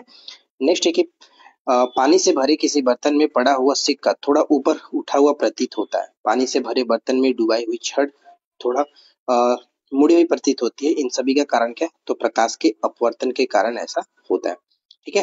तारे टिमटिमाते हुए प्रतीत होते हैं, अपवर्तन के कारण। जल के भीतर पड़ी वस्तु आभासी गहराई वास्तविक गहराई से कम प्रतीत होती है, तो ये भी आपका अपवर्तन के कारण ही होता है। हीरा का चमकना या फिर मृग मरीचिका बनने का कारण क्या है? तो पूर्ण आंतरिक परावर्तन होता है। कांच का दरार तथा पानी का बुलबुला चमकता है, पूर्ण आंतरिक परावर्तन के कारण। साबुन के बुलबुले रंगीन दिखाई देते हैं, प्रकाश के व्यतिकरण के कारण, ठीक है। ये सब कुछ याद रखेगा क्योंकि ये जितने भी क्वेश्चन यहाँ पे दिए गए वो पूछा जाता है। ऑप्टिकल फाइबर प्रकाश तंतु किस सिद्धांत पर कार्य करता है? तो पूर्ण आंतरिक परावर्तन के सिद्धांत पर। इसके बाद नेक्स्ट आता है कि ऑप्टिकल फाइबर का आविष्कार किसने किया? तो नदीर का पानी, ठीक है, नदिंदर का पानी। इंद्रधनुष बनता है प्रकाश के पूर्ण आंतरिक, जो कि परावर्तन, अपवर्तन और वर्ण विक्षेपण से, ये तीनों के साथ। इंद्रधनुष में रंग 7 होते हैं। इंद्रधनुष के बीच में रंग हरा होता है। इंद्रधनुष किस रंग का विक्षेपण अधिक होता है? तो लाल रंग का। इंद्रधनुष बनता है सूर्य के ठीक विपरीत दिशा में। प्राथमिक या फिर मूल रंग कौन कौन से हैं? तो यहाँ पे याद रहिएगा, जो कि नीला, लाल एवं हरा, इन तीनों को प्राथमिक रंग कहा जाता है। नेक्स्ट आता है कि जिन दो रंगों को मिलाने से श्वेत रंग बनता है उसे हम लोग कहते हैं पूरक वर्ण। रंगीन टेलीविजन में उपयोग किया जाता है प्राथमिक रंगों का, यानी कि नीला, लाल और हरा रंग का। अगला है कि टेलीविजन का आविष्कार जेल बेयर्ड ने किया था, ये याद रखिएगा। अब आता है गोलीय दर्पण। देखिए, गोलीय दर्पण से भी कई सारे प्रश्न आते हैं, जैसे कि सपाट सतह युक्त दर्पण, जिसका एक सतह परावर्तक और दूसरी सतह पर कलई या पॉलिश होती है, उसे हम लोग समतल दर्पण कहते हैं, जो हम घरों में मिरर के रूप में इस्तेमाल करते हैं। दर्पण में कलई के लिए प्रयोग किया जाता है सिल्वर नाइट्रेट का। समतल दर्पण में बना प्रतिबिंब आभासी, सीधा और वस्तु के बराबर होता है। समतल दर्पण की वक्रता त्रिज्या अनंत होती है, ये बहुत इंपॉर्टेंट है, अनंत होता है। प्रकाश का सबसे अच्छा परावर्तक किसे माना जाता है? तो समतल दर्पण को, ठीक है, समतल दर्पण को। अगला है कि समतल दर्पण में किसी वस्तु का पूरा प्रतिबिंब देखने के लिए दर्पण की ऊंचाई आवश्यक है। जितने भी वस्तु है उसकी आधी होनी चाहिए, यानी वस्तु की ऊंचाई की आधी होनी चाहिए। दो समानांतर दर्पण के बीच रखी वस्तु का प्रतिबिंब कितना होगा? अनंत। यानी कि जब उनके बीच का कोण अगर दोनों मतलब 0 डिग्री है तो अनंत होगा, समानांतर रखा गया। अवतल दर्पण में बना प्रतिबिंब कैसा होता है? वास्तविक, उल्टा और वस्तु से बड़ा होता है। उत्तल दर्पण में बना प्रतिबिंब आभासी, सीधा एवं वस्तु से छोटा होता है। तो ये दोनों भी याद रखेंगे। गाड़ियों के हेडलाइट में प्रयुक्त होता है अवतल दर्पण, ठीक है, अवतल दर्पण का इस्तेमाल किया जाता है हेडलाइट में। नेक्स्ट की वाहनों की साइड मिरर के रूप में उत्तल दर्पण का इस्तेमाल करते हैं। सोडियम परावर्तक लैंप के रूप में किसका इस्तेमाल किया जाता है? उत्तल दर्पण का। इसके बाद अगला प्रश्न आता है कि दाढ़ी बनाने, दांत, आंख, नाक, कान की जांच करने वाले डॉक्टर प्रयोग करते हैं अवतल दर्पण का। नेक्स्ट प्रश्न हमारा लेंस और मानव नेत्र से। एक अथवा दो गोलीय पृष्ठों से युक्त कोई पारदर्शी माध्यम कहलाता है लेंस। अवतल लेंस कहलाता है अपसारी लेंस, और उत्तल लेंस को हम लोग अभिसारी लेंस कहते हैं। लेंस की क्षमता का मात्रक डायोप्टर होता है। धूप के चश्मे की क्षमता 0 डायोप्टर होती है। उत्तल लेंस की क्षमता कितनी होती है? धनात्मक। और अवतल लेंस की जो क्षमता होती है वो ऋणात्मक होती है। नेक्स्ट क्या है कि हवा का बुलबुला जल में व्यवहार करता है किसकी भांति? तो अवतल लेंस की भांति दिखता है उत्तल, ठीक है। नेक्स्ट है कि मानव नेत्र कार्य करता है उत्तल लेंस की तरह। मानव नेत्र के रेटिना पर बना प्रतिबिंब वास्तविक और उल्टा होता है। फोटोग्राफिक कैमरे का प्रयोग कौन सा भाग रेटिना की तरह कार्य करता है? तो फिल्म। नेत्रदान में मनुष्य दान करता है कॉर्निया का। नेत्र जब दान किया जाता है तो उसमें कॉर्निया को दान किया जाता है। आंख में प्रवेश करने वाले प्रकाश की मात्रा कौन नियंत्रित करता है? आइरिस। और आंख का रंग जो है इसी पर डिपेंड होता है, ये भी याद रखेगा। किसी का आंख रंग भूरा होता है, किसी का नीला, तो ये आइरिस के कारण होता है। आंख के रंग से मतलब है आइरिस का रंग। रेटिना का शंकु एवं छड़ निर्धारण करता है क्रमशः आंख का रंग एवं प्रकाश की तीव्रता। मानव नेत्र स्पष्ट दर्शन की न्यूनतम दूरी कितनी होती है? 25 सेंटीमीटर, और अधिकतम दूरी अनंत। आंख के लिए दूर बिंदु कितना है? अनंत। निकट दृष्टि दोष व्यक्ति को नजदीक की वस्तु दिखाई देती है, दूर की नहीं दिखाई देती है।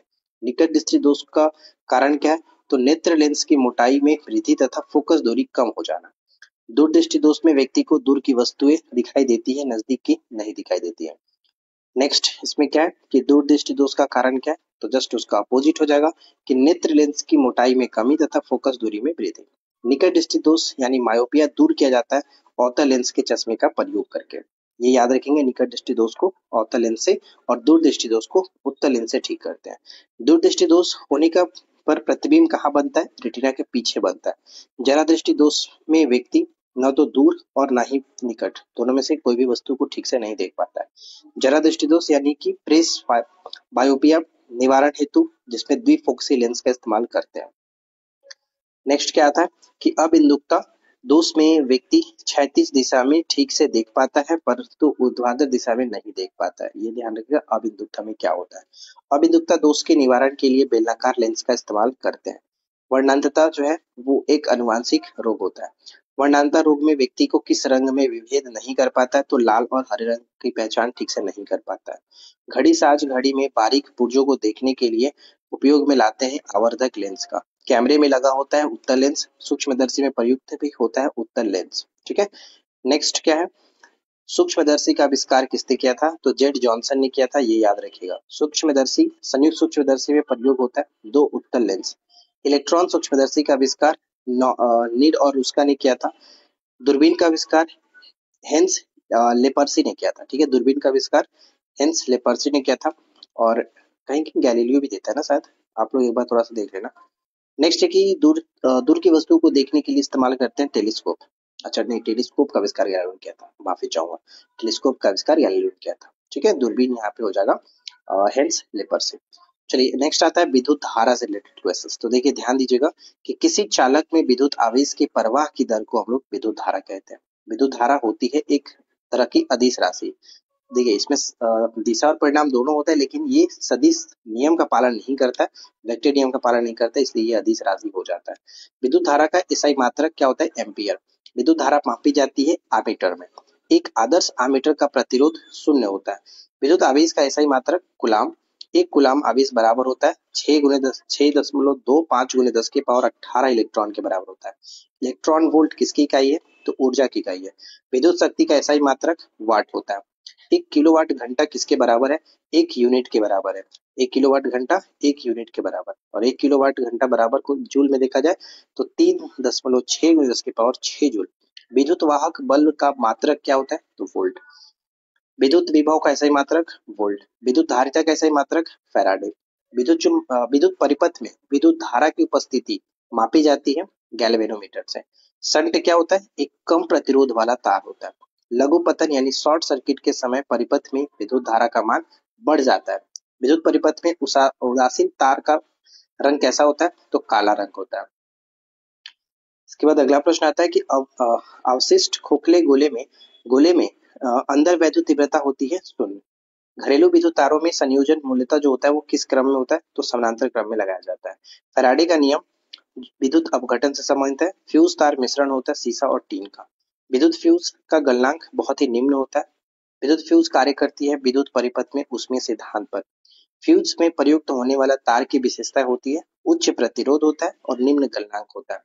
ठीक है, नेक्स्ट क्या कि हीटर का तार किसका बना होता है? नाइक्रोम का। ये बहुत इंपॉर्टेंट है। हीटर का जो तार होता है वो नाइक्रोम का बना होता है, और नाइक्रोम किसका मिश्रण है? तो निकेल और क्रोमियम का। बल्ब का फिलामेंट टंगस्टन का बना होता है, ये सब याद रखिएगा। विद्युत बल्ब का आविष्कार थॉमस एडिसन ने किया था।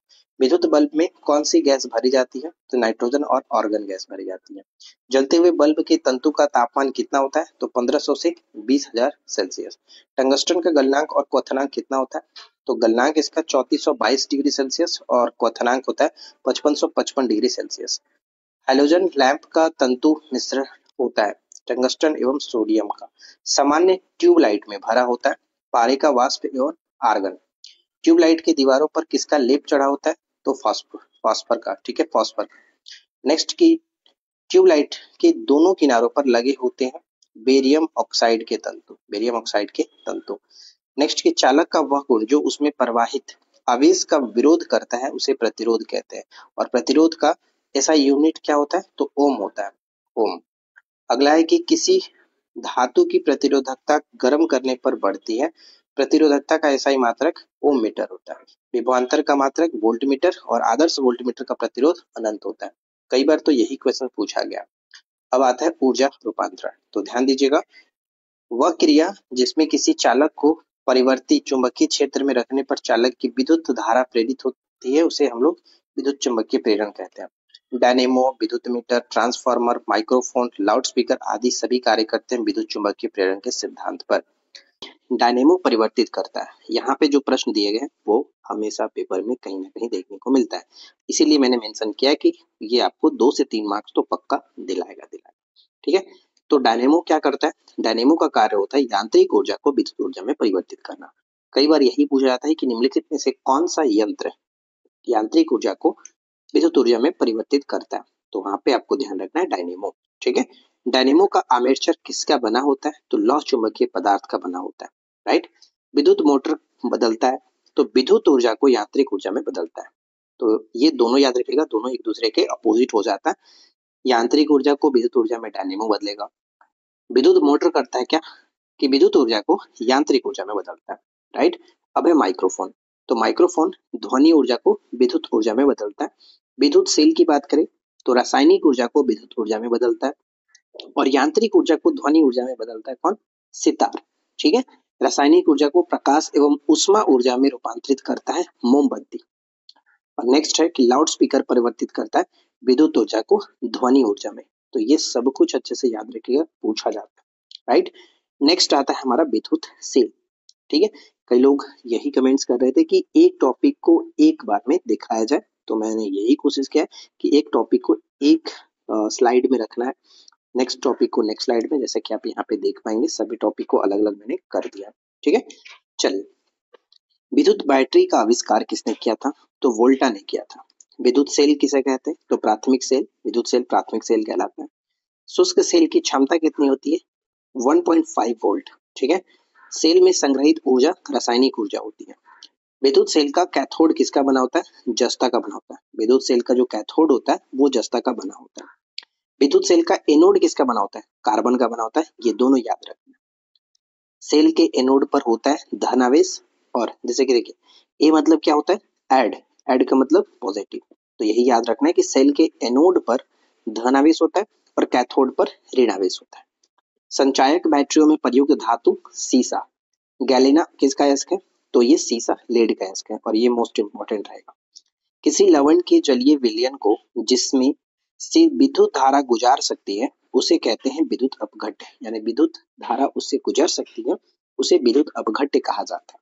राइट, सीसा संचायक बैटरी एवं कार बैटरी में प्रयुक्त जो विद्युत अपघट्य होता है उसे हम लोग सल्फ्यूरिक अम्ल कहते हैं, सल्फ्यूरिक एसिड। लेक्लांसे सेल में प्रयुक्त विद्युत अपघट्य कौन सा होता है? तो अमोनियम क्लोराइड, और ये एकदम वीवीआई प्रश्न है।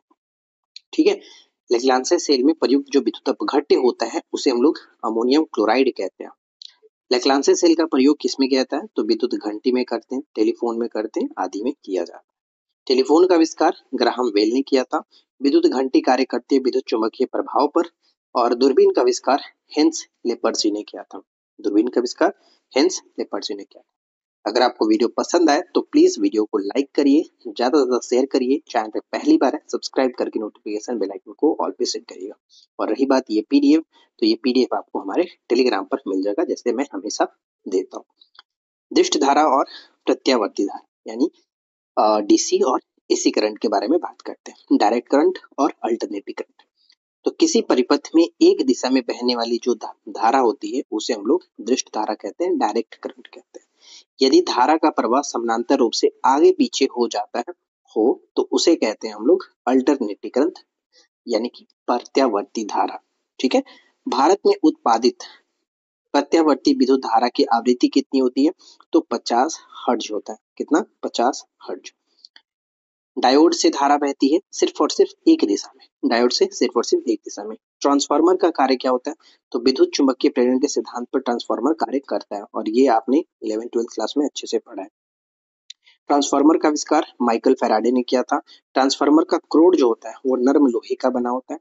ट्रांसफार्मर की दक्षता व्यक्त की जाती है किलोवाट में, और ट्रांसफार्मर में प्रयुक्त होता है केवल और केवल एसी, यानी कि प्रत्यावर्ती धारा परिपथ में। ठीक है, ट्रांसफार्मर का कार्य क्या है कि उच्च एसी को, यानी अल्टरनेटिव करंट जो है, वोल्टेज को निम्न एसी वोल्टेज में या फिर निम्न एसी वोल्टेज को उच्च एसी वोल्टेज में बदलना, यानी वोल्टेज को बदलने का कार्य इसका होता है, कम से उच्च और उच्च से कम में ट्रांसफार्मर का कार्य। ठीक है, प्रत्यावर्ती धारा को दृष्ट धारा में परिवर्तित कौन करता है? तो रेक्टिफायर का इस्तेमाल किया जाता है, ये भी याद रखेंगे। इन्वर्टर का उपयोग करता है डीसी को एसी में बदलने के लिए, डीसी को एसी में बदलने के लिए इन्वर्टर का इस्तेमाल करते हैं। टेलीफोन लाइन में प्रवाहित जो ऊर्जा होती है वो विद्युत ऊर्जा होता है, विद्युत ऊर्जा। टेलीफोन के आविष्कार ग्राहम बेल किए थे और फ्लेमिंग के दाएं हाथ के नियम का प्रयोग किसकी दिशा का पता लगाने के लिए किया जाता है? तो प्रेरित धारा का दिशा लगाने के लिए पता किया जाता है। अब आता है हमारा जो कि चालक, अचालक और अर्धचालक।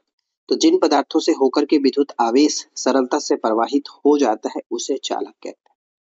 विद्युत का सबसे अच्छा चालक चांदी होता है। जिन पदार्थों से होकर विद्युत आवेश का प्रवाह नहीं होता है उसे हम लोग अचालक कहते हैं। विद्युत चालकता की यूनिट क्या होती है? महो। पदार्थ जिनकी चालकता चालक एवं अचालक के बीच होती है उसे अर्धचालक कहते हैं, यानी कि दोनों के बीच में होती है उसे अर्धचालक कहते हैं। प्रमुख अर्धचालक में सिलिकॉन और जर्मेनियम, ये ध्यान रखिएगा। सोलर सेल में प्रयुक्त किया था सिलिकॉन का। प्रकाश वोल्टीय सेल में होता है सौर सेल। ठीक है। अर्धचालक पदार्थों में अशुद्धियां मिलाने पर उसकी विद्युत चालकता बढ़ जाती है।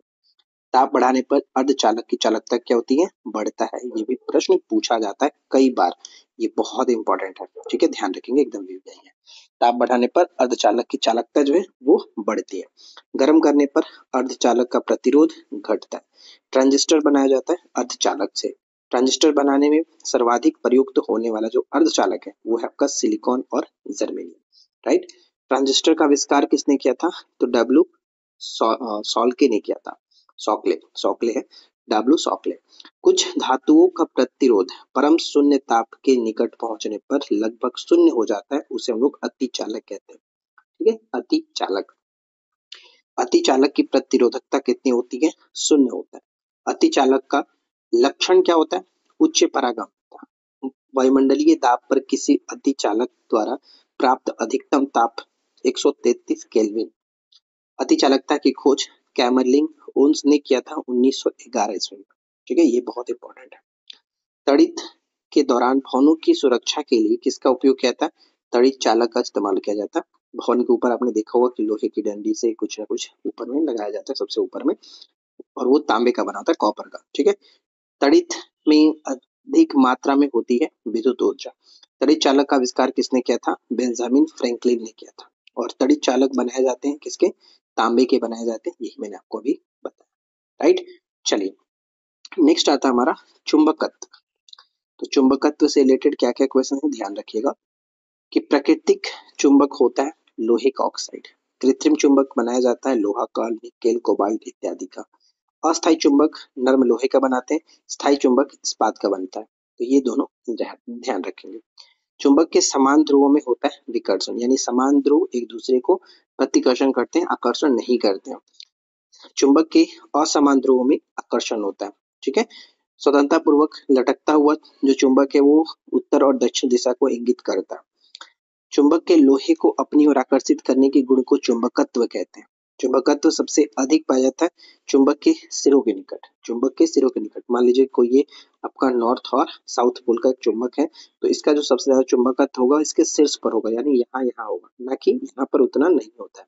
ठीक है, तो यही यहाँ पे बात कह रहा है। चलिए इसको थोड़ा सा हम लोग साफ कर दे रहे हैं, इसके बाद ताकि आपको अच्छे से क्लियरली हम दिखा सके।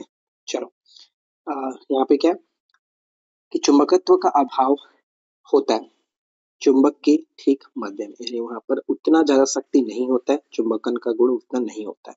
चुंबकत्व खत्म हो जाती है पीटने या फिर गर्म करने पर। ठीक है, यानी अगर चुंबक को हम पीटते हैं या फिर गर्म करते हैं तो उसका चुंबकत्व है वो खत्म हो जाता है। चुंबकीय सुई संकेत करती है उत्तर दिशा को। ठीक है, चुंबक के चारों ओर का वह क्षेत्र जिसमें चुंबक के प्रभाव का अनुभव किया जाता है उसे हम लोग चुंबकीय क्षेत्र कहते हैं। चुंबकीय क्षेत्र का ऐसा ही मात्रक टेस्ला होता है और चुंबकीय क्षेत्र का सीजीएस मात्रक गॉस होता है। ठीक है, गॉस। तो ये दोनों याद रखिएगा, कई बार रिपीट हुआ है। चुंबकीय क्षेत्र की तीव्रता का ऐसा ही मात्रक क्या होता है? टेस्ला, या फिर हम कह सकते हैं न्यूटन प्रति एम्पियर मीटर, या फिर वेबर भी होता है। तो ये तीनों के तीनों अपने आप में बहुत इंपॉर्टेंट है। चुंबकीय क्षेत्र का ऐसा ही मात्रक पूछे तो टेस्ला कहेंगे। चुंबकीय क्षेत्र का सीजीएस मात्रक है तो गॉस पुट कहेंगे। चुंबकीय क्षेत्र की तीव्रता का एसआई यूनिट कहेंगे पूछे तो टेस्ला या फिर न्यूटन प्रति एम्पियर मीटर, ये ध्यान रखिएगा, या फिर इसे हम वेबर भी कह सकते हैं। विद्युत धारा के चुंबकीय प्रभाव को सर्वप्रथम अवलोकित किसने किया था? ऑस्टर्ड ने किया था। ठीक है, ऑस्टर्ड। किसी छड़ चुंबक के अंदर चुंबकीय क्षेत्र की जो दिशा होती है किस तरह से होती है? दक्षिण से उत्तर ध्रुव, दक्षिण से उत्तरी ध्रुव की ओर। तरीके से क्या क्या क्वेश्चंस पूछे जाते हैं वो हम यहाँ पे देख लेते हैं। तो क्या कह रहा है कि ताप युग में तापमापी किस सिद्धांत पर कार्य करता है? तो ये सीबेक के प्रभाव पर कार्य करता है। सीबेक, ठीक है, ताप युग तापमापी जो है वो सीबेक के प्रभाव पर कार्य करता है। रडार किस सिद्धांत पर कार्य करता है? रेडियो तरंगों के परावर्तन के सिद्धांत पर कार्य करता है। रडार उपयोग में आता है रेडियो तरंग द्वारा वस्तुओं की स्थिति ज्ञात करने में इस्तेमाल किया जाता है। रडार का आविष्कार एच टेलर एवं लियो सी यंग ने 1930 में किया था। रडार का पूर्ण रूप क्या होता है? ये प्रश्न तो कई बार पूछा गया होगा, आप लोगों को पता ही है। रेडियो डिटेक्शन एंड रेंजिंग, इसका फुल फॉर्म होता है। ठीक है, नेक्स्ट है कि क्रायोजेनिक इंजन का उपयोग करते हैं रेडियो प्रौद्योगिकी में। ये बहुत इंपॉर्टेंट है, कई बार आपने देखा होगा। त्रिविमीय चित्र किसके द्वारा किया जाता है? तो ये होलियोग्राफी द्वारा किया जाता है। ठीक है, होलियोग्राफी द्वारा किया जाता है। इसके बाद अगर आप यहाँ पे देखोगे, नेक्स्ट है कि लेजर अथवा किसी सशक्त प्रकाश स्रोत से निकली दो प्रकाश किरणों के व्यक्तिकरण से त्रिविमीय प्रतिबिंब बनना क्या कहलाता है? तो होलोग्राम कहलाता है। और होलोग्राफी का आविष्कार किसने किया? तो डेनिस गबोर ने किया था। लेजर का आविष्कार किसने किया? तो टीएच मैमन ने किया था। ये प्रश्न तो आपको याद होगा। इसके बाद देखिए नेक्स्ट जो प्रश्न आता है कि लेजर का पूर्ण रूप क्या होता है? तो light amplification by stimulated emission of radiation, ये फुल फॉर्म भी कई बार पूछा गया। लेजर का इस्तेमाल धातुओं को काटने, हीरा तराशने, लोगों के इलाज, रोगों का जो इलाज होता है इसके करने में किया था। मेजर क्या होता है? एक उपकरण है जो कि उत्तेजित उत्सर्जन द्वारा प्रवर्धन के माध्यम से विद्युत चुंबकीय तरंगों का उत्पादन करता है। मजेर की बात करें, जैसे मेजर यहाँ पे, मेजर का पूर्ण रूप यहाँ पे microwave amplification by stimulated emission of radiation. ठीक है, यहाँ पे जो लाइट्स होता है यहाँ पे आपका माइक्रोवेव होता है। मेजर की खोज चार्ल्स एच टाउन्स ने किया था। और लेजर में प्रकाश किरणों का उत्सर्जन होता है, जबकि मेजर में सूक्ष्म तरंगों का होता है। माइक्रोवेव यहाँ पे क्लियरली बोला गया, तो आपका सूक्ष्म तरंगों का। ठीक है, नेक्स्ट अब आता है परमाणु भौतिकी।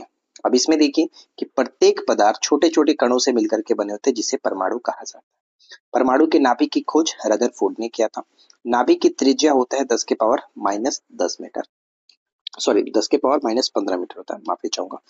परमाणु की त्रिज्या होती है कितनी? ये नाभिक की त्रिज्या 10 के पावर -15 मीटर और परमाणु की त्रिज्या होता है 10 के पावर -10 मीटर। परमाणु के 3 मौलिक कण होते हैं, इलेक्ट्रॉन, प्रोटॉन और न्यूट्रॉन। परमाणु के नाभिक में उपस्थित होता है प्रोटॉन और न्यूट्रॉन। प्रोटॉन और न्यूट्रॉन की कुल संख्या का योग द्रव्यमान संख्या कहलाता है।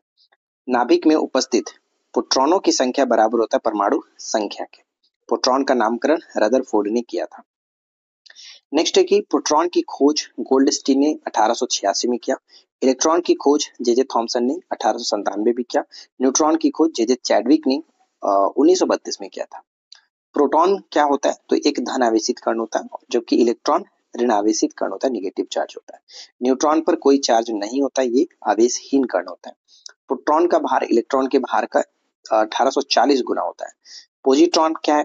तो एक धन आवेशित कण होता है। पॉजिट्रॉन की खोज एंडरसन ने 1932 में ही किया था। न्यूट्रिनो की खोज जो है पाउली ने किया था 1930 में। फोटोन क्या होता है? तो ऊर्जा के बंडल होता है। परमाणु विद्युत होता है उदासीन, राइट। नेक्स्ट आते हैं, अगला है कि रेडियो सक्रिय तत्व। तत्व जो स्वतः विघटित होकर के विकिरण उत्सर्जित करते हैं क्या कहलाते हैं? रेडियो सक्रिय तत्व कहलाते हैं। पदार्थों से विघटन के फलस्वरूप निकलने वाली किरणें कहलाती हैं रेडियो सक्रिय किरणें कहलाता है। रेडियोधर्मी पदार्थ उत्सर्जित करते हैं, अल्फा, बीटा और गामा किरणों का उत्सर्जन करते हैं। रेडियो सक्रियता की खोज हेनरी बैकुलर ने किया था। रेडियो सक्रियता का मात्रक क्यूरी होता है। रेडियो सक्रियता की माप की जाती है जीएम काउंटर से। अल्फा, बीटा और गामा में विद्युत चुंबकीय तरंगे केवल गामा किरण होता है, यानी कि जैसे 7 प्रकार की विद्युत चुंबकीय तरंगे होती हैं, उसमें यहाँ जो आप देख रहे हैं अल्फा, बीटा, गामा में विद्युत चुंबकीय तरंग कौन है? तो सिर्फ और सिर्फ गामा। गामा किरणों का नामकरण रदरफोर्ड ने किया था। गामा किरणों की खोजकर्ता हेनरी बैकुरल ने थे। वेदन क्षमता सबसे अधिक तथा तरंगदैर्घ्य सबसे कम होता है गामा किरणों। ठीक है। कोबाल्ट 60 क्या है? तो रेडियो एक्टिव समस्थानिक होता है। कोबाल्ट 60 का उत्सर्जन जो है वो गामा किरणों के कोबाल्ट 60 में गामा किरणों का उत्सर्जन होता है। कोबाल्ट 60 में उत्सर्जित गामा किरणों का प्रयोग किया जाता है कैंसर के इलाज में। रेडियो एक्टिव जो है यहाँ पे आप देख रहे हैं समस्थानिक आयोडीन 131 समस्थानिक का प्रयोग होता है थायराइड ग्रंथि के कैंसर इलाज में। रेडियम की खोज रॉबर्ट पियरे और मैडम क्यूरी ने किया था। जीवों के अवशेषों की आयु का पता लगाने के लिए कार्बन डेटिंग विधि का इस्तेमाल करते हैं। पृथ्वी पर उपस्थित पुरानी चट्टानों की जानकारी प्राप्त करते हैं हम लोग यूरेनियम डेटिंग विधि के द्वारा किया जाता है। तो देखिए यहाँ पे जो भी चीजें दी गई हैं वो कहीं ना कहीं आपने पेपर में डेफिनेटली देखा होगा, पूछा ही जाता है घुमा फिरा करके। तो क्विक रिवीजन के पर्पज से ये जो वीडियो है और ये सभी जो क्वेश्चन है बहुत इंपॉर्टेंट है। अब आता है नाभिकीय ऊर्जा। तो ध्यान देना, नाभिकीय ऊर्जा से रिलेटेड कि भारी नाभिक का दो लगभग बराबर खंडों में विभक्त होना कहलाता है नाभिकीय विखंडन। नाभिकीय विखंडन में ट्रिगर होता है न्यूट्रॉन और अनियंत्रित श्रृंखला अभिक्रिया कहलाती है नाभिकीय विखंडन। परमाणु बम का सिद्धांत नाभिकीय विखंडन पर, जबकि हाइड्रोजन बम का सिद्धांत जो है नाभिकीय संलयन पर होता है। राइट। परमाणु बम में प्रयोग होने वाले जो तत्व होते हैं यूरेनियम 235 और प्लूटोनियम 239, ठीक है, 239 होता है। प्रथम परमाणु बम बनाया गया था रॉबर्ट ओपेनहोमर के द्वारा 1945 में। ऊर्जा सूर्य की ऊर्जा का स्रोत जो है नाभिकीय संलयन होता है। हाइड्रोजन बम आधारित होता है नाभिकीय संलयन की क्रिया पर। हाइड्रोजन बम विकसित किया गया था एडवर्ड टिलर के द्वारा 1952 में। ठीक है, तो ये ध्यान रखिएगा, पहले परमाणु बम बना था, बाद में हाइड्रोजन बम। नाभिकीय या फिर परमाणु रिएक्टर होता है आणविक भट्टी। प्रथम नाभिकीय रिएक्टर बनाया गया था एनरिको फर्मी द्वारा 1942 में शिकागो में। प्रथम भारतीय नाभिकीय भट्टी जो है वो अप्सरा है। नाभिकीय रिएक्टर में मंदक के रूप में ग्रेफाइट या फिर भारी जल का इस्तेमाल हम लोग करते हैं। ये तो बहुत इंपॉर्टेंट है, आप इसको याद रखना। रिएक्टर के नियंत्रक छड़ के रूप में इस्तेमाल होता है कैडमियम या फिर बोरॉन की छड़। और रिएक्टर में शीतलक के रूप में इस्तेमाल किया था भारी जल या फिर जो कि लिक्विड सोडियम का। भारत के नाभिकीय रिएक्टरों में ईंधन के रूप में सर्वाधिक प्रयुक्त होता है यूरेनियम 238 और भारत में प्रचुर मात्रा में उपलब्ध महत्वपूर्ण नाभिकीय ईंधन जो है वो थोरियम है और सबसे ज्यादा ये केरल में देखने को मिलता है। पूरे विश्व में सबसे ज्यादा भारत में मिलता है। न्यूक्लियर बम बनाने में किसका उपयोग किया जाता है? तो यूरेनियम का इस्तेमाल किया जाता है। तो यहाँ पर कोई प्रॉब्लम नहीं है। और भारत का प्रथम परमाणु संयंत्र जो कौन सा था? वो तारापुर, ठीक है, महाराष्ट्र का। वीडियो आप लोगों को कैसा लगा आप लोग कमेंट करके बताना। वीडियो पसंद आया हो तो लाइक एंड शेयर करिएगा। चैनल पे पहली बार है सब्सक्राइब करके नोटिफिकेशन बेल आइकन को ऑल पे सेट कर लीजिए। हम मिलते हैं आपके साथ इसी प्रकार के नेक्स्ट वीडियो में नए टॉपिक के साथ। Thanks for watching, keep learning, have a good day.